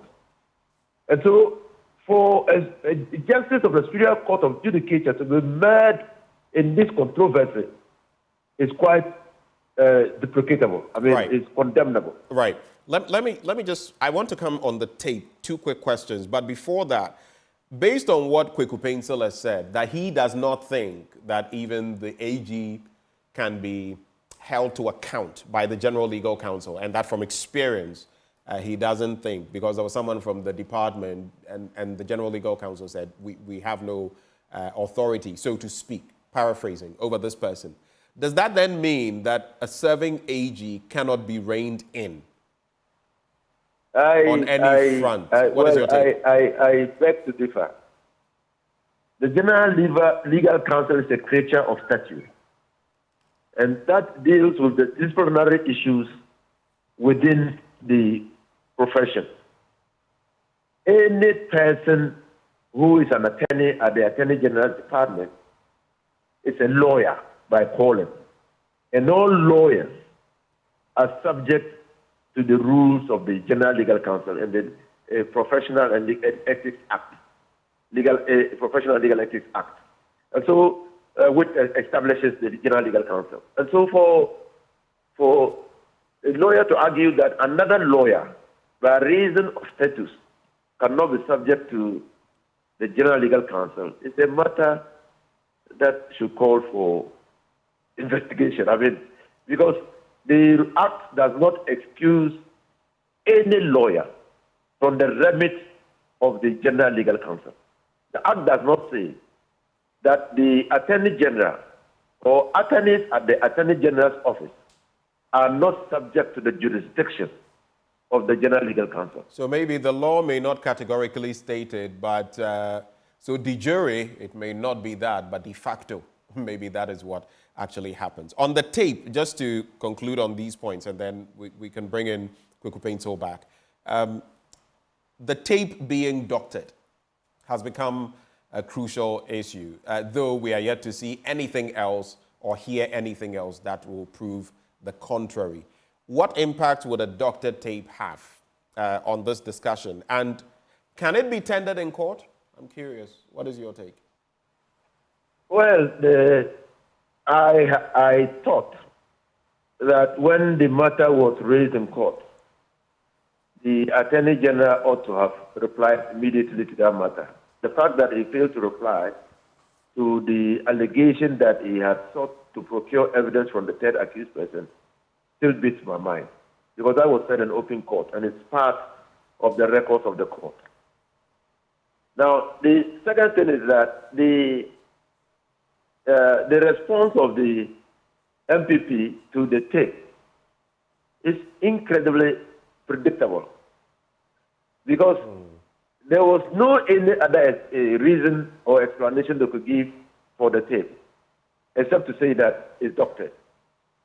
And it is for them to now show how the tape has been doctored.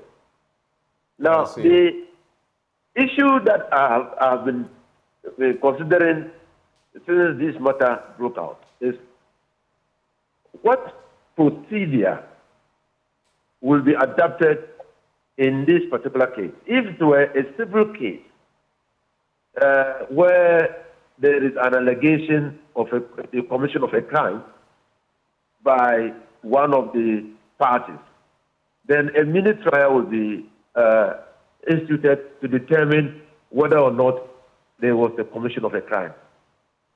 Now, for the matter at stake now, it's not a matter that is in court. The Attorney General is not prosecuting a leaked tape, or Attorney General is not prosecuting a matter concerned with the meeting between himself and the third accused person. I see. The matter in contention is the ambulance, the purchase of the ambulances. And a corollary matter is the meeting that has happened and the alleged misconduct of the Attorney General. So we have, as lawyers, to look at the procedure. Can the High Court now constitute itself into an investigative panel to determine whether or not an illegality or a misconduct has occurred? Okay, that Mr. is the matter that we are all looking at. Right. Sweetie, we'll be taking their final thoughts shortly. Yeah. Two things I want to quickly, before you wrap up with them. One, I'm still curious about why the decision was taken not to accept the 2 million plus euros, because you can still do that and still go ahead to prosecute. Why did we do that? Was there any reason to justify that? I also get a message coming through that says, good morning, my senior Kweku Paintsil, and for good reason I'm not mentioning the name of the person sending it because it's a private message. My senior Kweku Paintsil is referring to the January 6 accused persons, but those people had their counsels in the plea bargaining. The Justice Department in the US did not ask them to twist their testimony in lieu of a favor in the trial. And that is the point that is made there. We can bring in we'll take your final thoughts before we wrap up. But I'm curious to know, Mr. Paintsil, I mean, there have been some discrepancies between the statements or what the Attorney General Office is saying and then what we now know, that there have been some meetings and some conversations between the Attorney General and Mr. Jakpa. To date, we have not actually heard the Attorney General speak himself. Do you think that it would augur well for him, you know, for his integrity, because it's come in question, if he comes out to explain for us all to hear what he has to say about all of this, and then you can add your final thoughts? I don't think so. You know, if the Attorney General is not careful, what is going on is a trial in the court of public opinion. I mean, whilst as a politician, he may owe some obligation to his constituents to explain things to them. He's not obliged by law to do so at all, especially because there is a live and ongoing trial before a court. And matters before the court are highly without prejudice. But what difference does it make? The spokesperson for the department, Isaac Wilberforce-Mensah, has spoken to the issues. The deputy AG, Alfred Tuah-Yeboah, has spoken to it. What difference would it make if Godfred Yeboah-Dame spoke to the issues? You see, there is a danger, a very grave danger, that in trying to explain yourself in a court of public opinion, you may make or you may slip and make a statement which may have a bearing on the trial in court, which is potentially, contempt. And there's a great danger for all commentators on the matters which in a court of law, because anything that you say in the public space that would give an impression that something that is going on before the court is either true or untrue or must be believed in a particular way or not, is potentially, contemptuous. And, I mean, we speak all kinds of things, but the careful line between what is contempt and what's not contempt is the guide to what people can say. If the Attorney General has come out to make that statement, fair enough. That is his version of the matter, as long as the integrity of the suit in court is not affected. What we are doing, everybody, the radio, whatever, is a court of public opinion. At the end of the day, it's not going to affect anything in the court. That is my personal view of what is going on now. And that is why we must all watch the way we want to speak on this matter. However, in whichever way the Attorney General engaged this man and so forth and so on, people can make their own judgment. As a lawyer, I'm entitled to make my observations or my views clear on the basis of my knowledge of the law. Now, in regard to an earlier statement I had made, the Fulton County, that was the Fulton County election subversion case. Indeed, whilst we were off, I checked, and that's the case where Trump was charged together with 18 others. And the bill of indictment was in August 2023. With your permission, I have what before me says the number of people charged makes the case unwieldy and difficult to track. Several of them, including Kenneth Chesbro, Sidney Powell, and Jenny Ellis, struck plea deals in the fall. And so forth and so on. Whether they did it with their lawyers, which is the proper and the right thing to do, my point is, I totally and vehemently disagree with my learned friend's case that if you do a plea bargain, you can't give evidence against another party in the matter. No, I never said that. I never said that. Mr. Hussein, we'll come to you for your final thoughts, and then you can react to it. Let him land. Let him land his trail of thoughts. Yeah. So my final view of everything that transpired, I would say it's good for a democracy. But what's going to happen is that I wouldn't know how the Attorney General will react another time that somebody wants to engage in a plea bargain. And I will say that what transpired between the parties, however anybody describes it, was a plea bargain deal that they met to discuss. Whatever the Attorney General said, whatever the accused person said, are all without prejudice. And it will not be proper for anybody to make a judgment on what anything either of them said. Because somebody considers he knew or somebody considers it whatever. The idea of without prejudice is without prejudice. You can't refer to what I said. You also can't refer to what I said. All right. I consider it very, very, very unfortunate. Okay. That what transpired between two gentlemen in a meeting to reach an agreement which failed must be leaked to the press.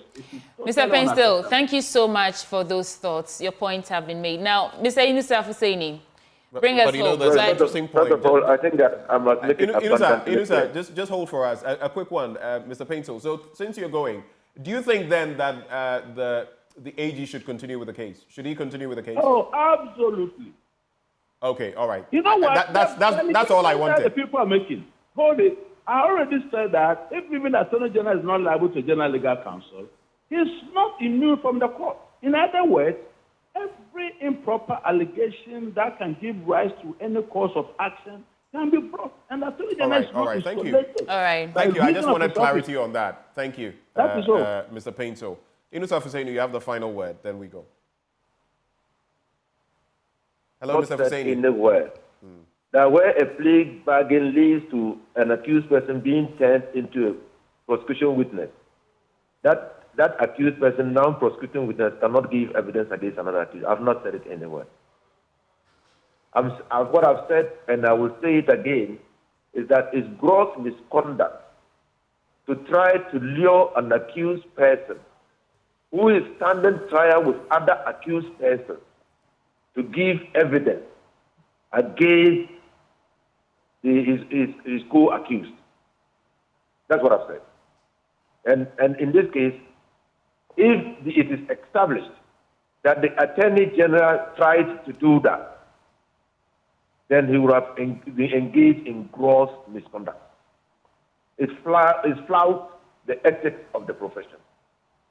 Right. Now, the second thing that we must all know is that because of the nature of this case, it is important, the Attorney General ought to have known that he should prosecute this matter with the highest of integrity and reputation, in the sense that everything connected with the prosecution of this case ought to be transparent, and so that when there is a conviction on an acquittal, people will know, all of us will know that justice has been served in the matter. Right. But in this case, it appears the Attorney General was engaged in underhand dealings with another accused person in order to secure a conviction. Right. Thank you. Now, my last is for all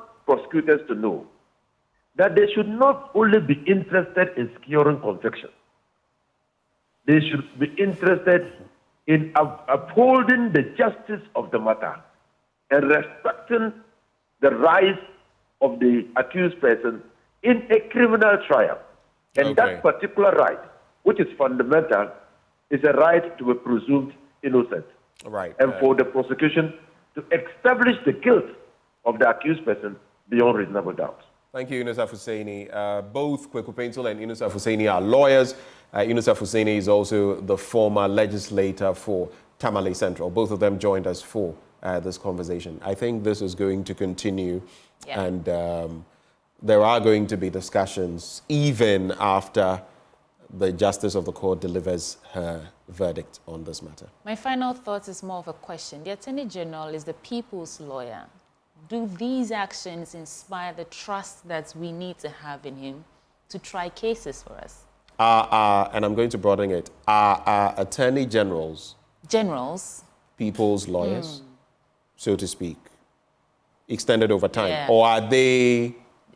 Pat, I don't want to say it. Your words, not mine. And I'm not, mind you, I'm not referencing this attorney general. I'm saying our attorney generals over time.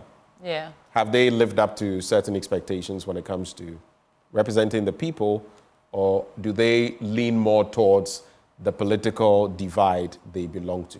Question. Do their actions really inspire trust in them? But that's how we're ending this belt of the conversation. Coming up next, we'll get into that story of two herdsmen who've been suspected to be Fulanis, but their bodies found shot and beheaded at Nkwanta near Maame Krobo in the Afram Plains South in the eastern region. Police are currently on the heels of the perpetrators as the DSEC is set to meet today on the way forward. That conversation is coming up next. Stick and stay.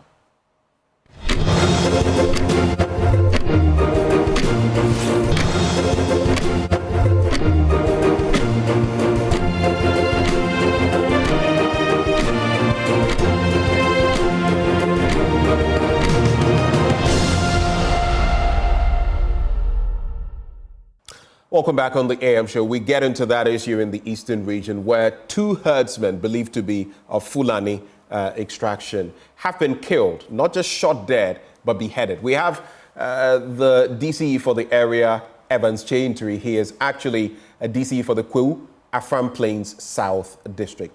Mr. Ntiri, can you hear me, sir? Yes, please. Thank you so much for your patience with us. Please walk us through what exactly happened. What do you know? Thank you very much, my dear brother. And I also give a very good morning to your listeners and cherished viewers. And express a good morning message to the entire Ghanaian population. And my flag bearer, Dr. Mahmoud Baumia, very this morning, as he moves to the Volta region on his return tour, we wish him well. And it's our prayer that the good people of the Volta region will receive him warmly as it has been in all regions. Barely a week today, as to earlier on stated, between the hours of 5 a.m. and 7, we had an incident where two herdsmen in Nkwanta, a community near Maame Krobo, were killed and beheaded by unknown persons. So upon hearing the incident, we authorized the assembly member of the area, Honorable Nkwanta, to officially make a complaint to the Maame Krobo police station. And later, our district commander joined the assembly member together with other community members upon the official complaint, together with family of the deceased, conveying the body to Presbyterian Hospital mortuary in Donkokrum in the Krobo Afram Plains North. DSEC have met. We have had series of engagement, more especially with the communities around and the bereaved family. In fact, my brother, these incidents have not been good news to us. Neither of us in the district support such an act. Very disturbing, very sad, and actually can't explain. Because we don't understand why such an act should happen. So we have held engagement, as I said, in the very community where the incident happened. We proceeded to Maame Krobo, a nearby community, because the whole reflection was that as a farming community, and this incident begins to happen,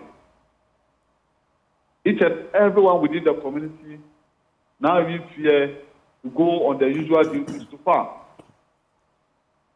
We also met the Fulani community who have lost very strong two young men who happen to be headed, to share our words of condolence and also assure them of our investigation into the matter to see how best we could to get these people who were involved in the act We have also asked them to help us in investigation. Right. Not only the Fulani community, but the surrounding communities and the Thai populace of Tampering to help us in investigating into the matter to see if for other things being equal, we can get hold of people who are involved in this act. All right, you've mentioned, Mr. Ntiri, you've mentioned that so these people the perpetrators are being pursued. Do you have any leads? And do you know what the motives could have been for this gruesome killing? My brother, as we speak now, we cannot link this murder directly to any other thing for now. I will urge all of us to keep our fingers crossed, help the police in investigation to see how best we can come out with this. I'm saying this on a reason. For instance, if we suspect Ivan to have been a link to this very murder, and all eyes, all intelligence are put on Ivan, and at the end of the day, upon gathering all that we are supposed to, and we fail, or we are unable to get any issue of substance linked to this very murder, we have mixed targets. So I'm still pleading on all of us as stakeholders to do an extensive intelligence and investigation so that we go a bit further to do our investigation to see if we can get the perpetrator. Else, if we focus on certain group of persons or individuals, and it happens not to be so, it wouldn't be of good help to us.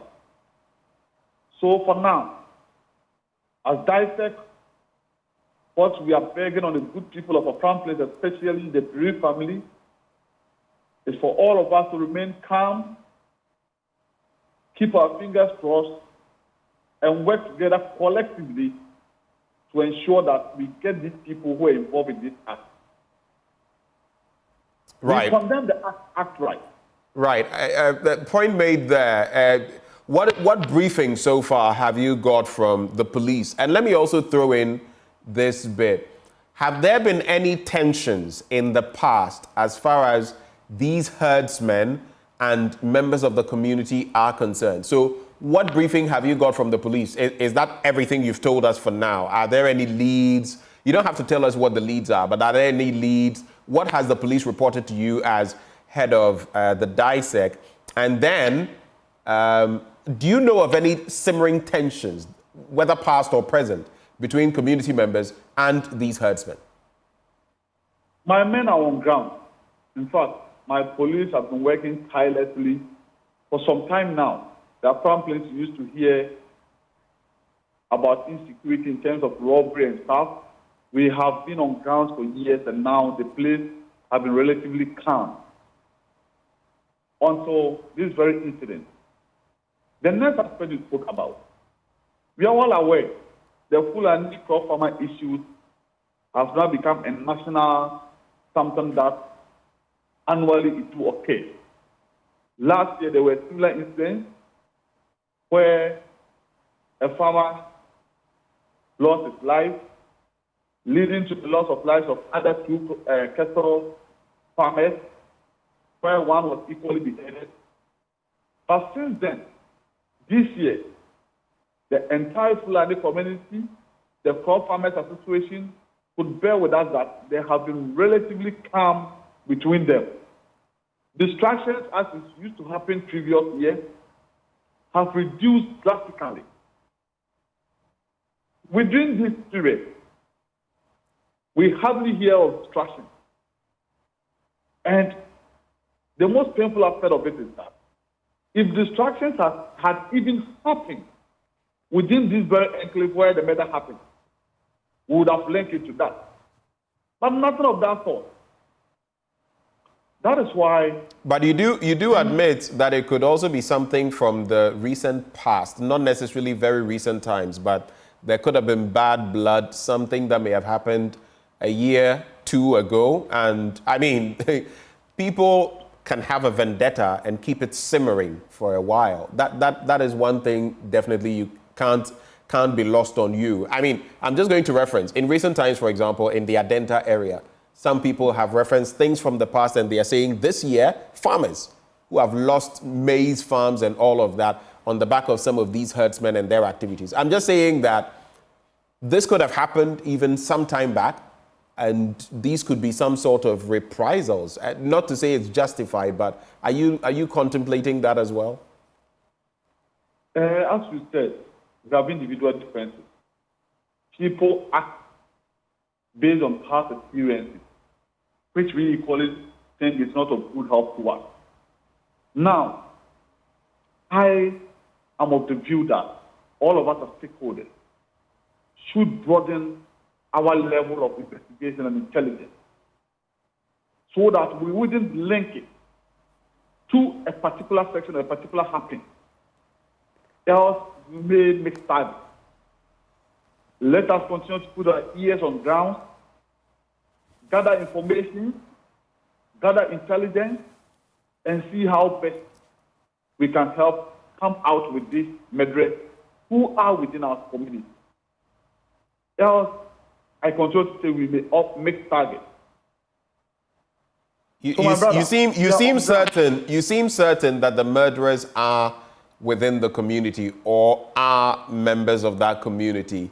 Are you giving room for the fact that these also, I mean, in investigations, could have been people from elsewhere who came there? It could be members of the community. It could be people from outside. Well, I can't speak to that much. It may be people within the community, or people might come out of the community. That is why I continue to say, let us not limit our investigations or link it to previous happenings. Okay. Because according to the Fulani community, about 7-10 years ago, a similar incident happened in Nkwanta, the same community, where some part of that very header was picked.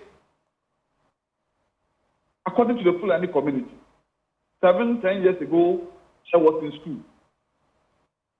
So upon meeting them, this was information they gave to us, that a brother was murdered some years back, whose private part and even some part of the body were picked away.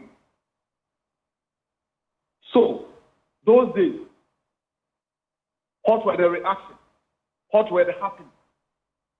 I remember those days 10 years ago, these Fulani heads or headers and farmers or farmer classes were not in existence. Though we hear few complaints then, but it has been very intensive within some 5 years now. So, I will plead with all of us as stakeholders. We are condemning the act because today, it is a header. It is a Fulani man. Tomorrow, it could be a brother from the Ewe community.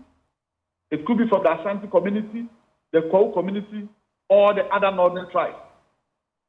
So everybody within the community, the district, and even stakeholders of the region and the entire country are not happy of this very act. So we call for a collective effort for us to try our best to see how we can come out with this murderers. Right. Quick points, and then we can wrap from your end. So, if I am right, just briefly on this, it means as well that this could also be ritual killings. It could be outside of everything we are discussing. They could be ritual killings as well. If you reference what you did in the past and the person's organs being taken, it means that can also not be, written off, right? Of course. Okay. And that is why we are saying we shouldn't limit our investigations to a particular section or group of persons, but we should go a bit further to do an extensive investigation on the matter. All right. Just to wrap with you, and then we can let go of you. There's a DISEC meeting today. What can we expect? And how You mentioned that people in the community have been shaken, they are in fear. How are you protecting members of the community? So 2 things. What can we expect from the DISEC meeting? How are you protecting members of the community, including those herdsmen and ordinary members of the community? Yes. We're holding DISEC today. We are going to brief ourselves how far we have gone for about 7 days of this incident happening. We are assuring the community, both the bereaved and residents, that we are going or continuously going to give them the full security. As we speak, 80 military men have been deployed. Our usual policemen are on ground, working very hard on their usual patrols. If you come to the community, we have come, businesses are ongoing, people go on their usual duties. So we are still assuring the good people of our front line that as we continue to remain as stakeholders, as a government, we are going to give them the full security. However, we continue to calm the nerves of our bereaved families, who are the Fulani community, that we beg of them, they should help us gather information together. They should remain calm. We continue to share our deepest condolences with them, and we assure them of our full investigations into the matter to ensure that we come out with this measure. We continue to condemn the act outright, because it is not going to be of good to us as a country and as a district. Thank you very much. Thank you, Mr. Ntiri, for sharing your thoughts with us. That is Evans Che Ntiri. He is DCE Kwewu Afram Plains South District. And it's all on the back of that gruesome incident, those gruesome incidents, murders in that area. We'll keep you informed in respect of whatever data we get on that situation. But let me also bring into the conversation, as we're going to move the conversation forward. We're going to get into our next conversation. But let me also bring in, for now, Professor Dr. Paul Osei Sampene. He's a medical doctor. He's a forensic expert and histopathologist with the Department of Pathology, School of Medicine and Dentistry at KNUST. Prof, good morning.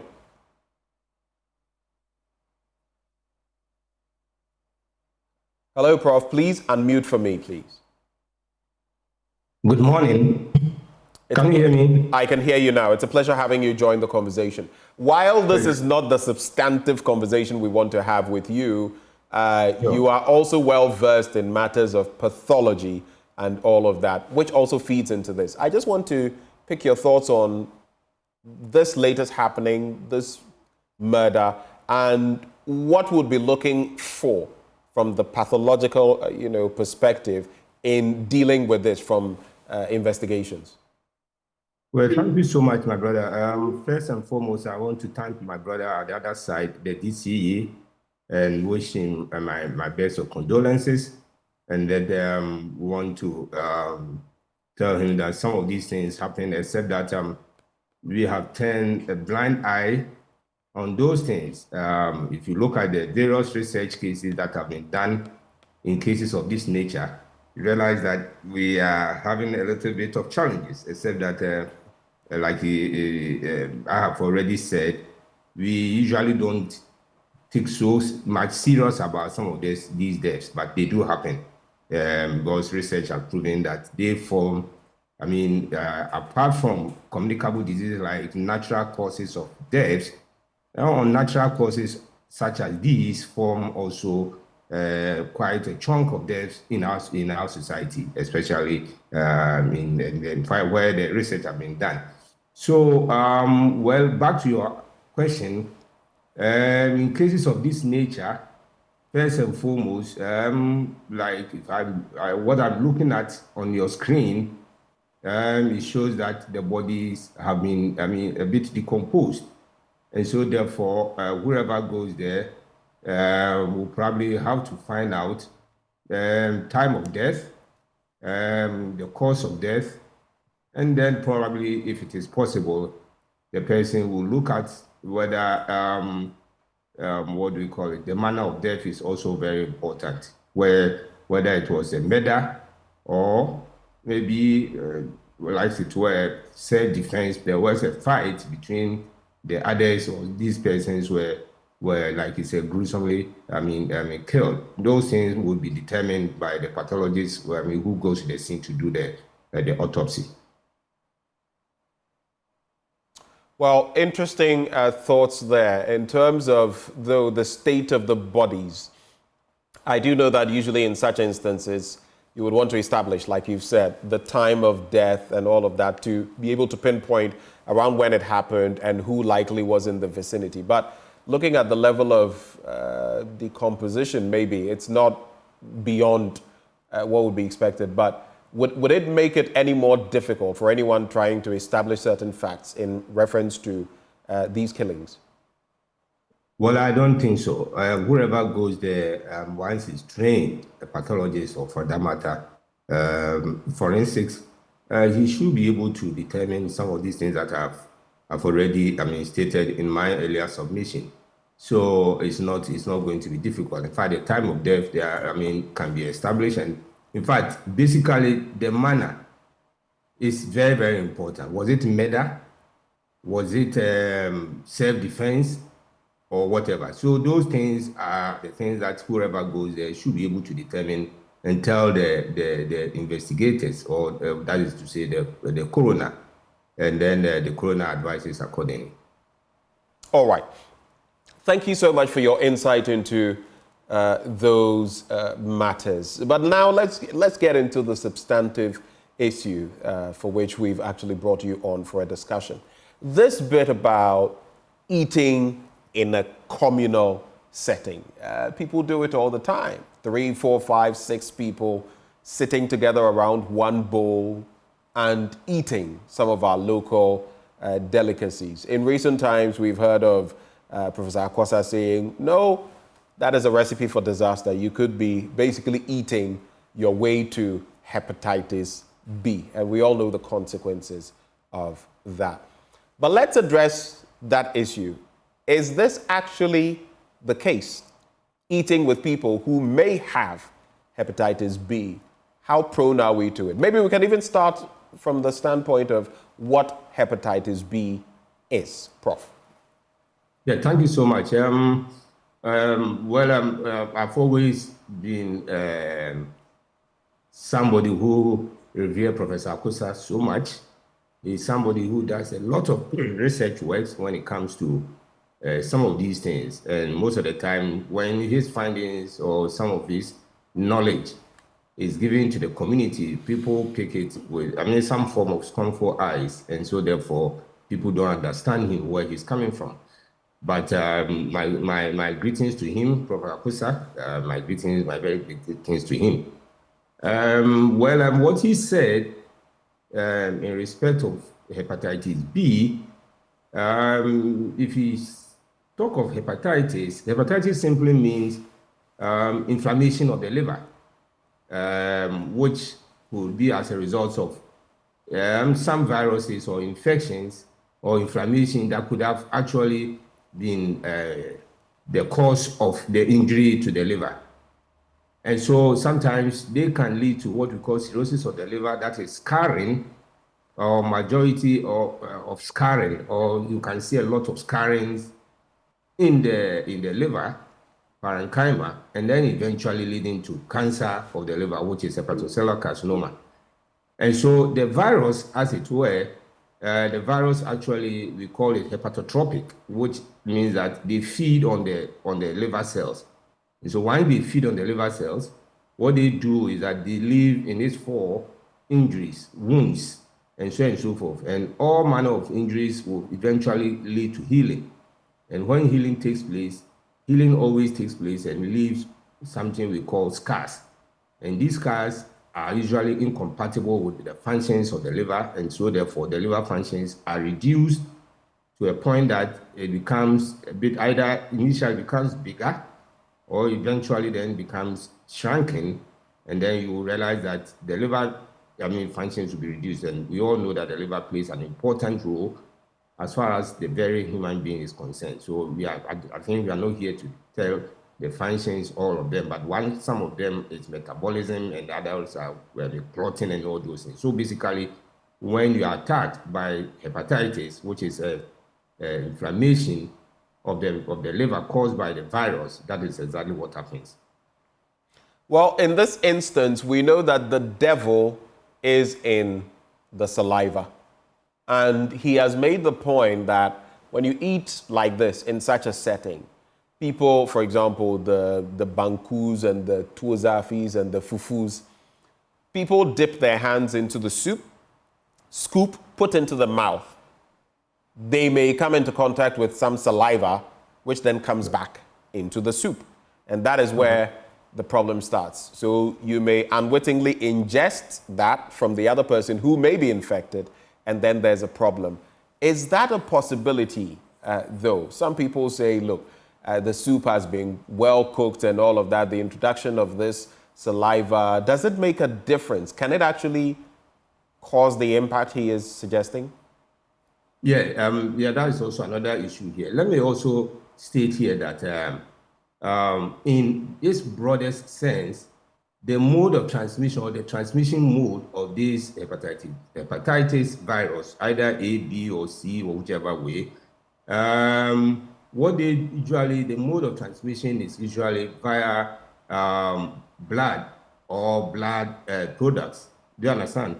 Meaning that either through sexual intercourse or through birth or maybe exchange of needles, for instance, those who are into drugs, and then they inject themselves and then give the same injection to their friends to also inject, which of course, if the person is, infected by the virus, can actually transmit it to the other. That is the major mode of transmission.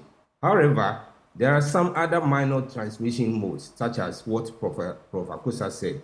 The saliva has now been determined or detected to also have the virus in it when one is infected. Not only the virus, it's not only the saliva, but rather you can also find it in tears and sweat.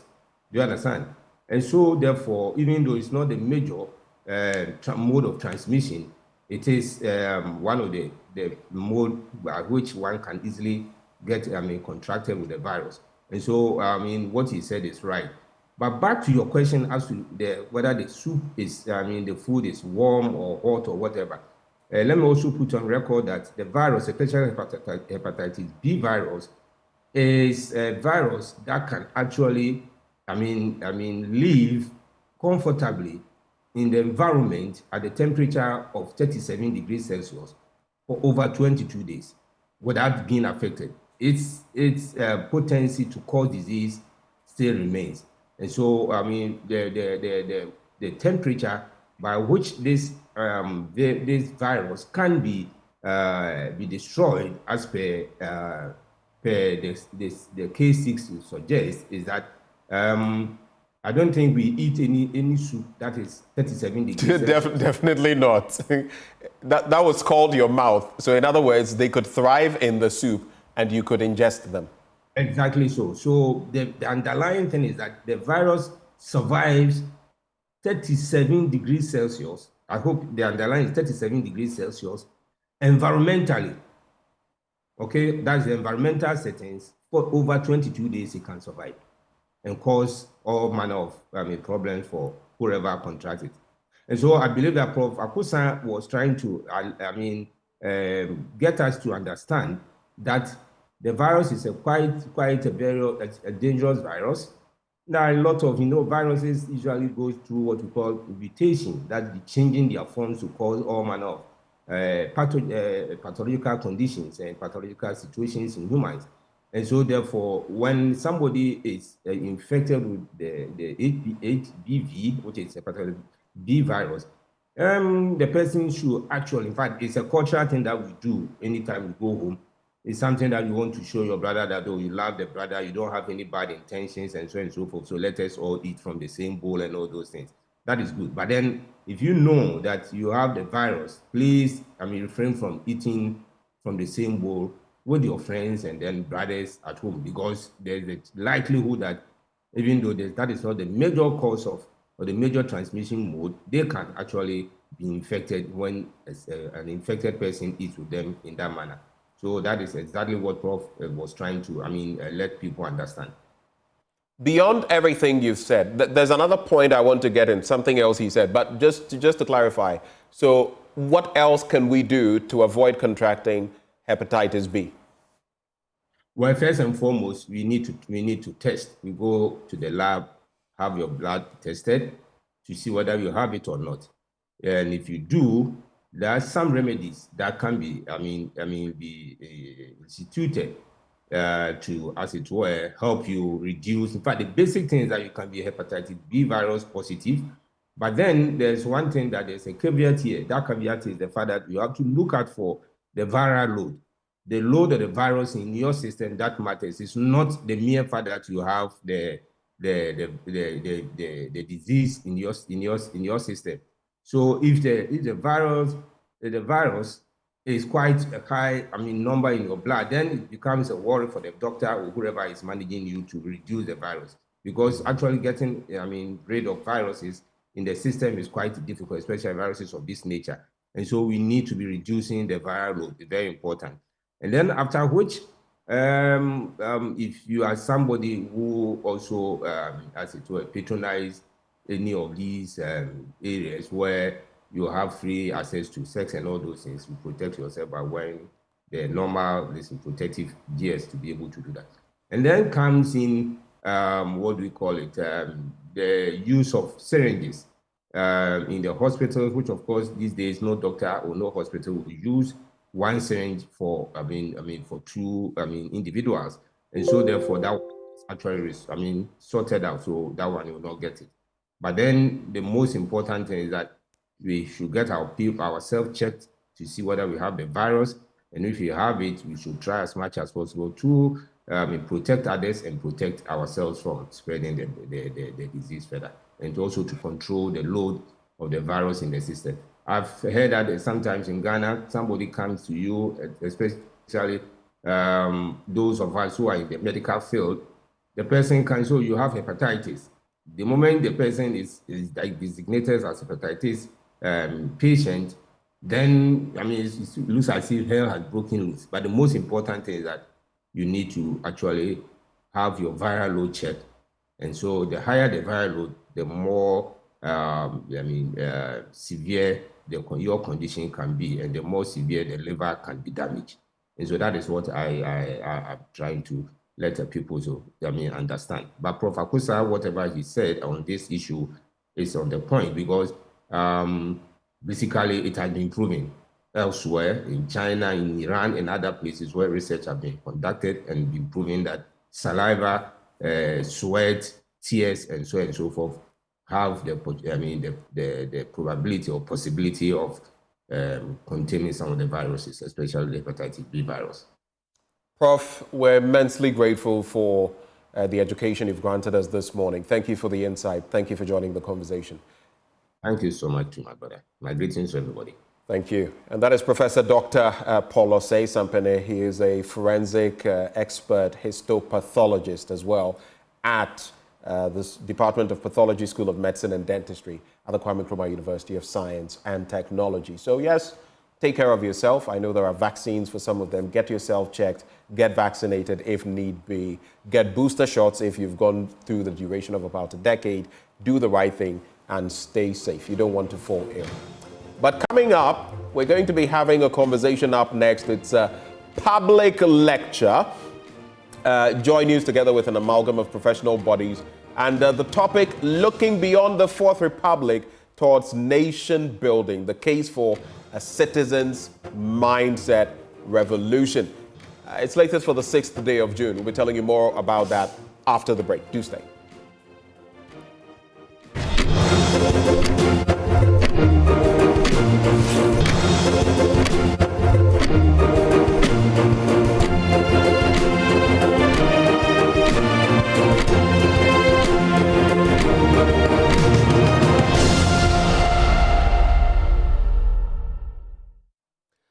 Welcome back on the AM show. And of course, it's our latest public lecture. Joy News in collaboration with an amalgam of groupings or an amalgam of professionals. We're bringing you that latest public lecture, and the theme is Looking Beyond the Fourth Republic Towards Nation Building, the Case for Citizens, a Citizens Mindset Revolution.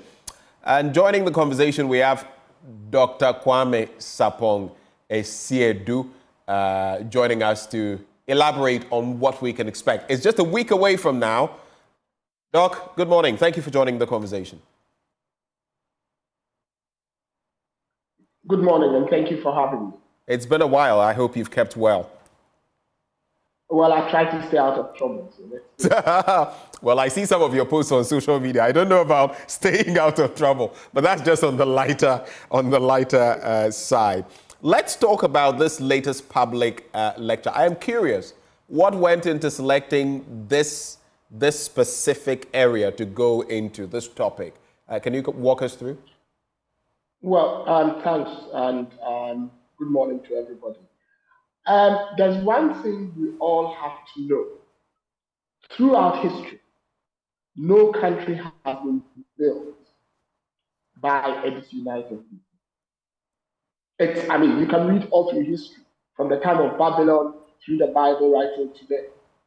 The first thing you need to get right is to unite the people if you want to develop.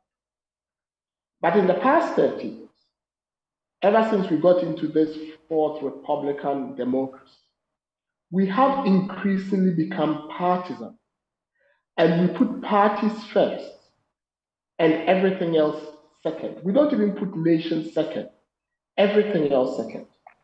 So what's then happening is that at every point in time, over the 8-year cycle of any government we are running our country with just about 25% of our intellectual capacity. And I'll explain. If you look at the two political parties who've gotten the opportunity to run this country, and you look at all data from our elections, they all hold between 42 and 44% of the electorate captive. Whatever you do, whether they win or lose, they'll get about 44 to 46%. It's the remaining 10 to 12% in the middle who break to decide who runs this country. But when people get into power, what do? They then choose leadership from the narrow cohort of people that are close to the political party. So they say they are sharing the spoils of winning. So what happens is, if you look at that, even the 44% who are close or affiliated to the political party by way of voting, only about 25% are actually strictly partisan or card-holding members for that matter, and can be picked, which means at any point in time, in most institutions we are running in this country, 75% of our intellectual capacity and technical know-how and expertise is marginalized. What it then means is that when you take very professional people, academics, and all that, who do not want to be tainted by the partisan, quote unquote, alignment, they don't get involved in the management of this country.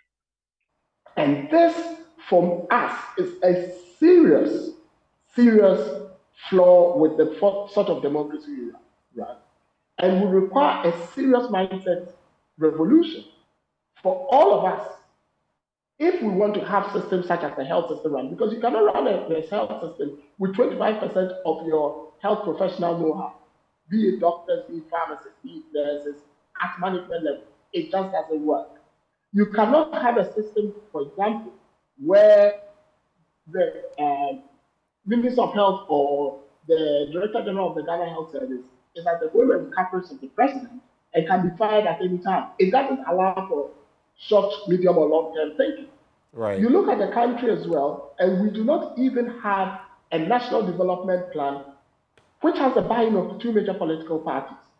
And unfortunately, the citizens are the ones who are fighting themselves and shouting themselves horses. That's why you see on social media, and all other platforms, to justify this very thing that is a limit to the development of this country. And these are the things that have gone into Akosia having to have the conversation about the mindset revolution we need to shift us from a partisan thinking point of view to a nationalistic thinking point of view, to shift even our behaviors from driving, from hospitals. I can go on and on and on. So we need a change of mindset if we also need to get the right leaders to lead this country. Because at the end of the day, the leaders are picked from within the citizens. And if the citizens have a partisan mindset, then we are going to have partisan leaders. I see. That was quite an elaboration on what we can expect, at least from the thinking standpoint of what went into this. But then walk us through those who are going to dilate on this all-important issue and basically what they are bringing to the table on this matter up for discussion. Well, can I say more or less? I mean, Akosia is a lawyer. She is a writer. She's a coach and has held so many board positions.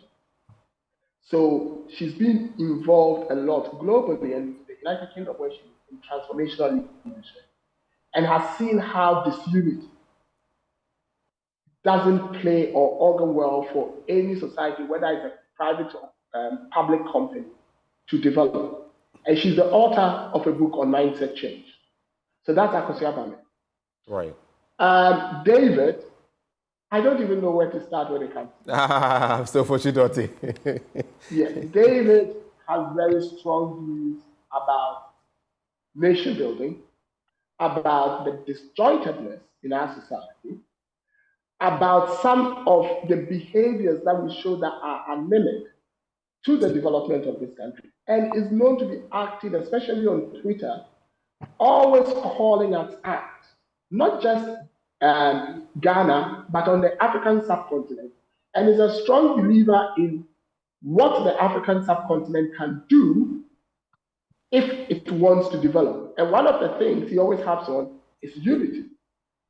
And I wouldn't want to say anything about myself. So, I mean, but tell us a bit about yourself. I mean, we hope just give us a sneak peek about you and what we can expect. How are you? I thank you. How are you? I'm fine. Well, okay. I called it. I think we're getting some interference. So, Kwame Sapong-Esiedu, I'm coming back to you on this point. Just tell us a bit about yourself and what we can expect. Okay. Benjamin, I'm a pharmacist. I have varied degrees in drug analysis, quality control, and I have what people tend to call a PhD or whatever they want to call it in biomedical science. And I have worked in the area of pharmaceutical corporate governance. I work in the civil society space. I'm a strong believer in African unity and someone who thinks things should be said as it is. I have always been somebody who thinks that education is immaterial unless whatever area you specialize in can be made to relate to the general public in very simple, unambiguous, and common sense terms. So I am not one to ride on the bandwagon of educational qualifications to make my point. So I tend to call myself a village drunkard or common sense radical. So that is just me.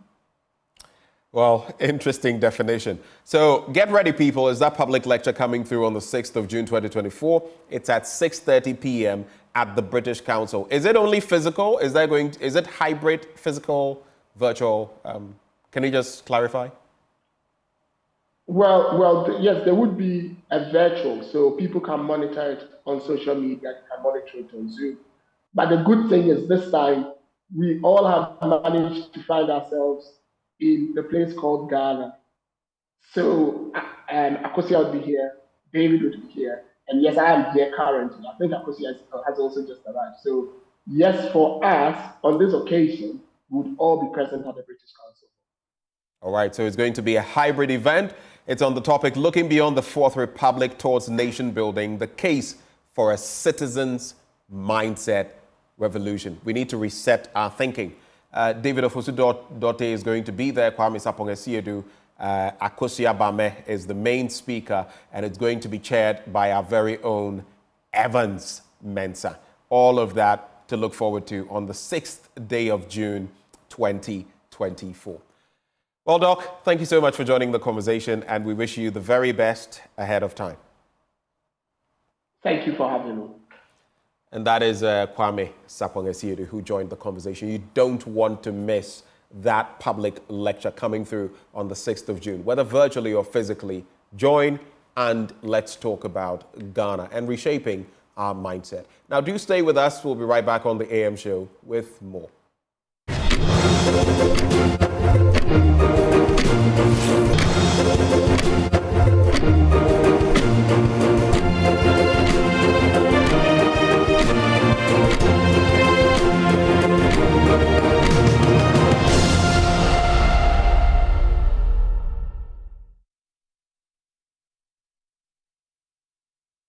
Welcome back on the AM show. It's time now for us to talk about the Hit FM Rep Your Jersey. Now, over the years, this event has stamped a niche for itself as a major congregation point for soccer fans to associate with and have fun. It's coming on again this year on the 1st of June 2024.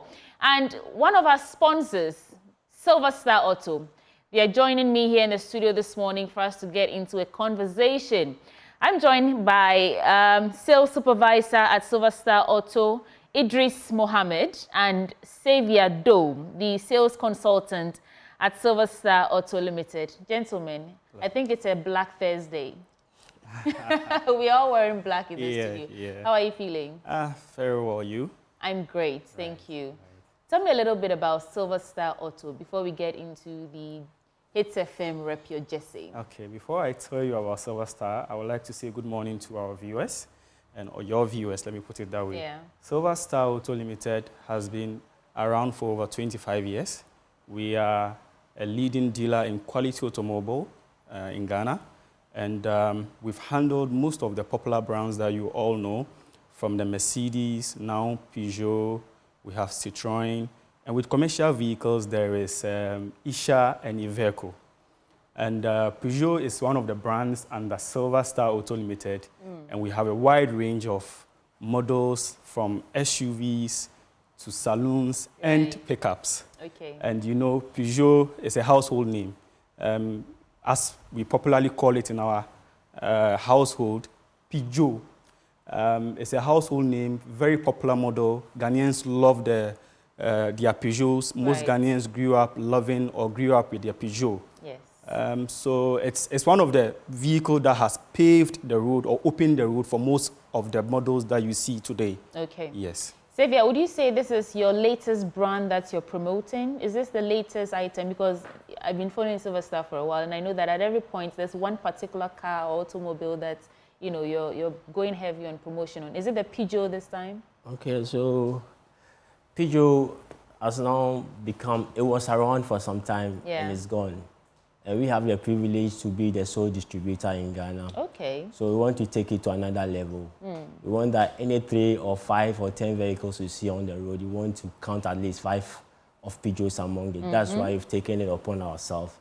25 years ago, we brought Mercedes.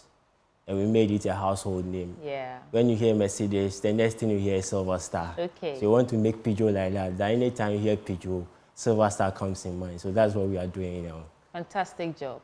Now let's talk about the Hits FM Rep Your Jersey. Last year you were on board. I think the last 2 years. Even last 2 years you were on board. Yes. But what's the intention behind sponsoring this event that have carved a niche for itself? A lot of soccer fans look forward to this particular event where they can rep their jerseys, participate in some of the sports. It's all fun.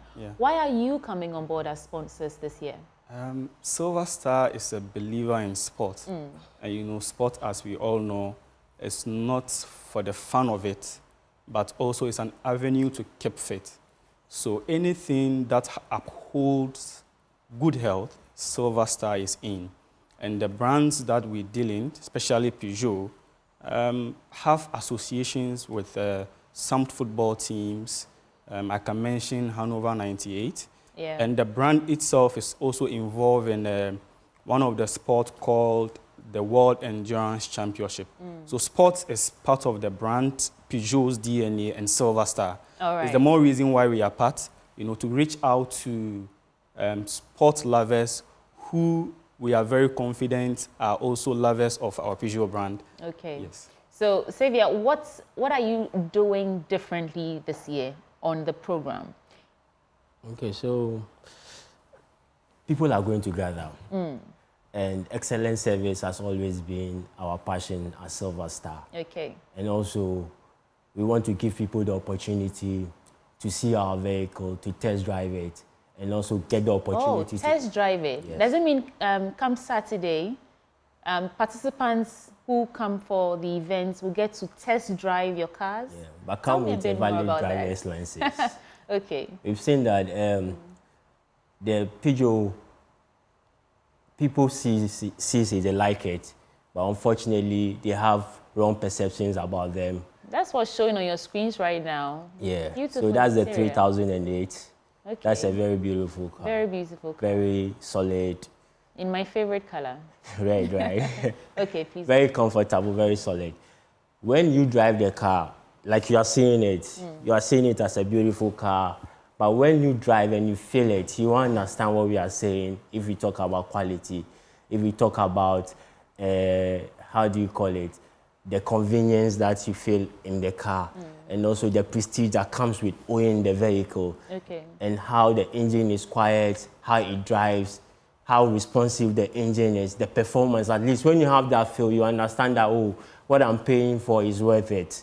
That's why I want the people to have a first-hand feel of how the vehicle is. That's the reason why we are coming. And also, customer service has always been our #1 priority. Any opportunity to meet customers, to relate with them, to get to hear their feedback, those who owe it, who has already owned one, will come around, come and give us your feedback. And if there are new things that has come, we tell you, and the new models which are also coming, we have time to engage everybody and see the way forward. Okay. We want Peugeot to be a household name from today and going forward. I don't doubt that happening. Idris, does it mean that the winners from these events, because there will be a series of games and competitions, any of them stand a chance to go with a Peugeot? I think last 2 years we did some giveaways. Okay. There was a prize, I think a television that was put on, won by one of the lucky winners. This year, this will just come around. We're still going to have giveaways. They will still have the vehicles to test drive. And we are keeping some of the lucky surprises as a surprise. Okay. Yes. I won't take the surprise away from you. Now, you are here. You are one of the main sponsors of the show. So I'll give you each a minute to speak directly to our audience, inviting them to show up, come and experience this fantastic, experience that you're talking about to drive the cars. Let me start with you, Xavier. All right. So, viewers, we are inviting you all to come, God willing, on the 1st of June.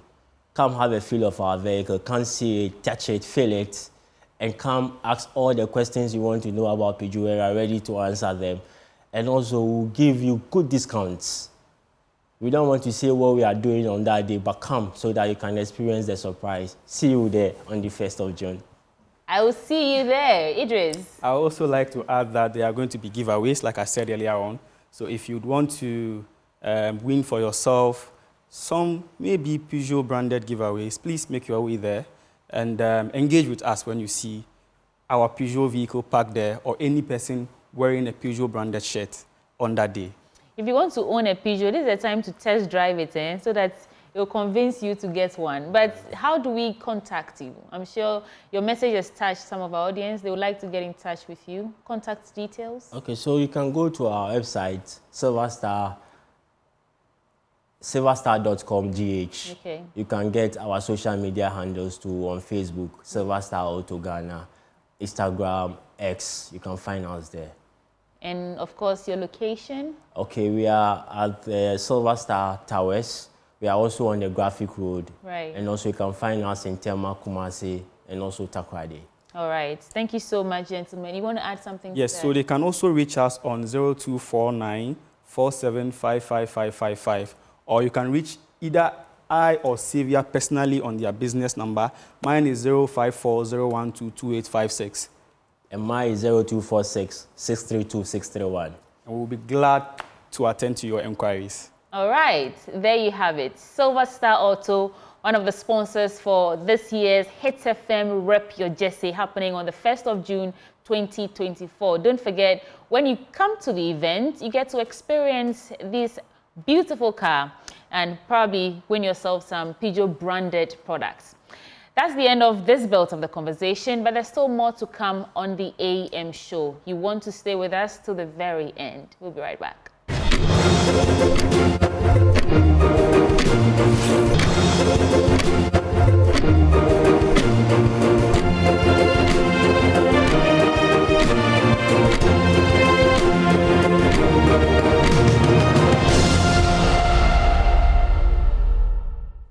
Welcome back on the show. We're wrapping up, but we have some important messages to share with you. Benjamin is here and he goes first.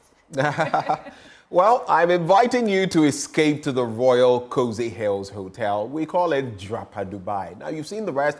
Now it's time to see the best. Take a break from work and take a break from the south. Let's head north to the Royal Cozy Hills Hotel, Drapa Dubai, and that's the place to relax, rewind, and re-energize. It's away from the stress of the south. Now, this is what awaits you. 1, an unforgettable safari experience. They have an amazing array of wildlife, including lions, hippopotamuses, zebras, ostriches, among many others, using their spacious and well-secured game tour vehicles or using quad bikes. 2, water sports such as jet skiing, boats, or canoe rides, and more. I look forward to those. Various family games as well to keep you and your families excited every day, and great tourist attractions in the Upper West region, including the Mushroom Rock, Slave Caves, and more. So how about you join us? Escape from the south, escape to the north, escape to the Royal Cozy Hills Hotel, Drapa Dubai, for an unforgettable safari experience. Just call 0501 694 280 or 0248 844 463 for reservations or further inquiries now. Give them a call. Well, that's not the end of our important messages coming your way, but before we continue, I would like to wish a happy birthday to, okay, I'll put that up in a bit, but first, attention all HD subscribers. Starting on the 13th of June 2024, SES HD Plus Ghana will provide HD channels to free-to-air TV homes at no cost. This means that all users of the multi-TV platform will have access to HD channels without paying HD Plus subscriptions. Here are some key points to remember. 1. As of the 16th of April 2024, no new HD Plus subscription purchases or activations will be available. Existing HD Plus decoders will receive free-to-air channels until the 13th of June 2024. 2. Subscribers with active subscriptions beyond 13th June 2024 will be compensated. Such customers will be contacted by the HD Plus number 0242 439 872 from the 30th of April. Now, such subscribers are encouraged to call the HD Plus number 0242 439 872 from the 1st of June 2024. Now, to that birthday message going out to the leader of the Alternative Force for Action and independent presidential candidate, Dr. Sam Ankra, wishing him long life, good health, God's blessings and wisdom to transform Ghana when voted into power. And this is from the AFA team, Team AFA. Happy birthday to you. Benjamin, any more messages from you? Or unless I'm celebrating my birthday again today, which is not my birthday, but who knows? Maybe I should celebrate it on multiple occasions in the course of the year. Please. So I can get more, not the messages, almost sending mubunka. You know what? They should award you in this upcoming Joy News Impact Makers Awards because you're an impact maker. But I mean, we are inviting you to join us on June 2024 We'll bring you the date in our subsequent bulletins, but we are just rewarding heroes, ordinary people doing extraordinary things to transform lives in their various communities. And this is an initiative from Joy News because, of course, we care about you. We want to encourage people doing good to do good. You know what they say, Benjamin? If you cannot find any good person, be one. So we are identifying them and rewarding them. That's it for the Joy News Impact Makers Awards 2024 coming up in June. That's next month. Yeah. Well, I know you to be a good person. We celebrate you as well. Aww. Well, thank you very much for joining us. We're also making our own little impact in different ways. And this is where we draw the curtains on the show. I am Benjamin Akakpo, and she is Sweetie Abochi.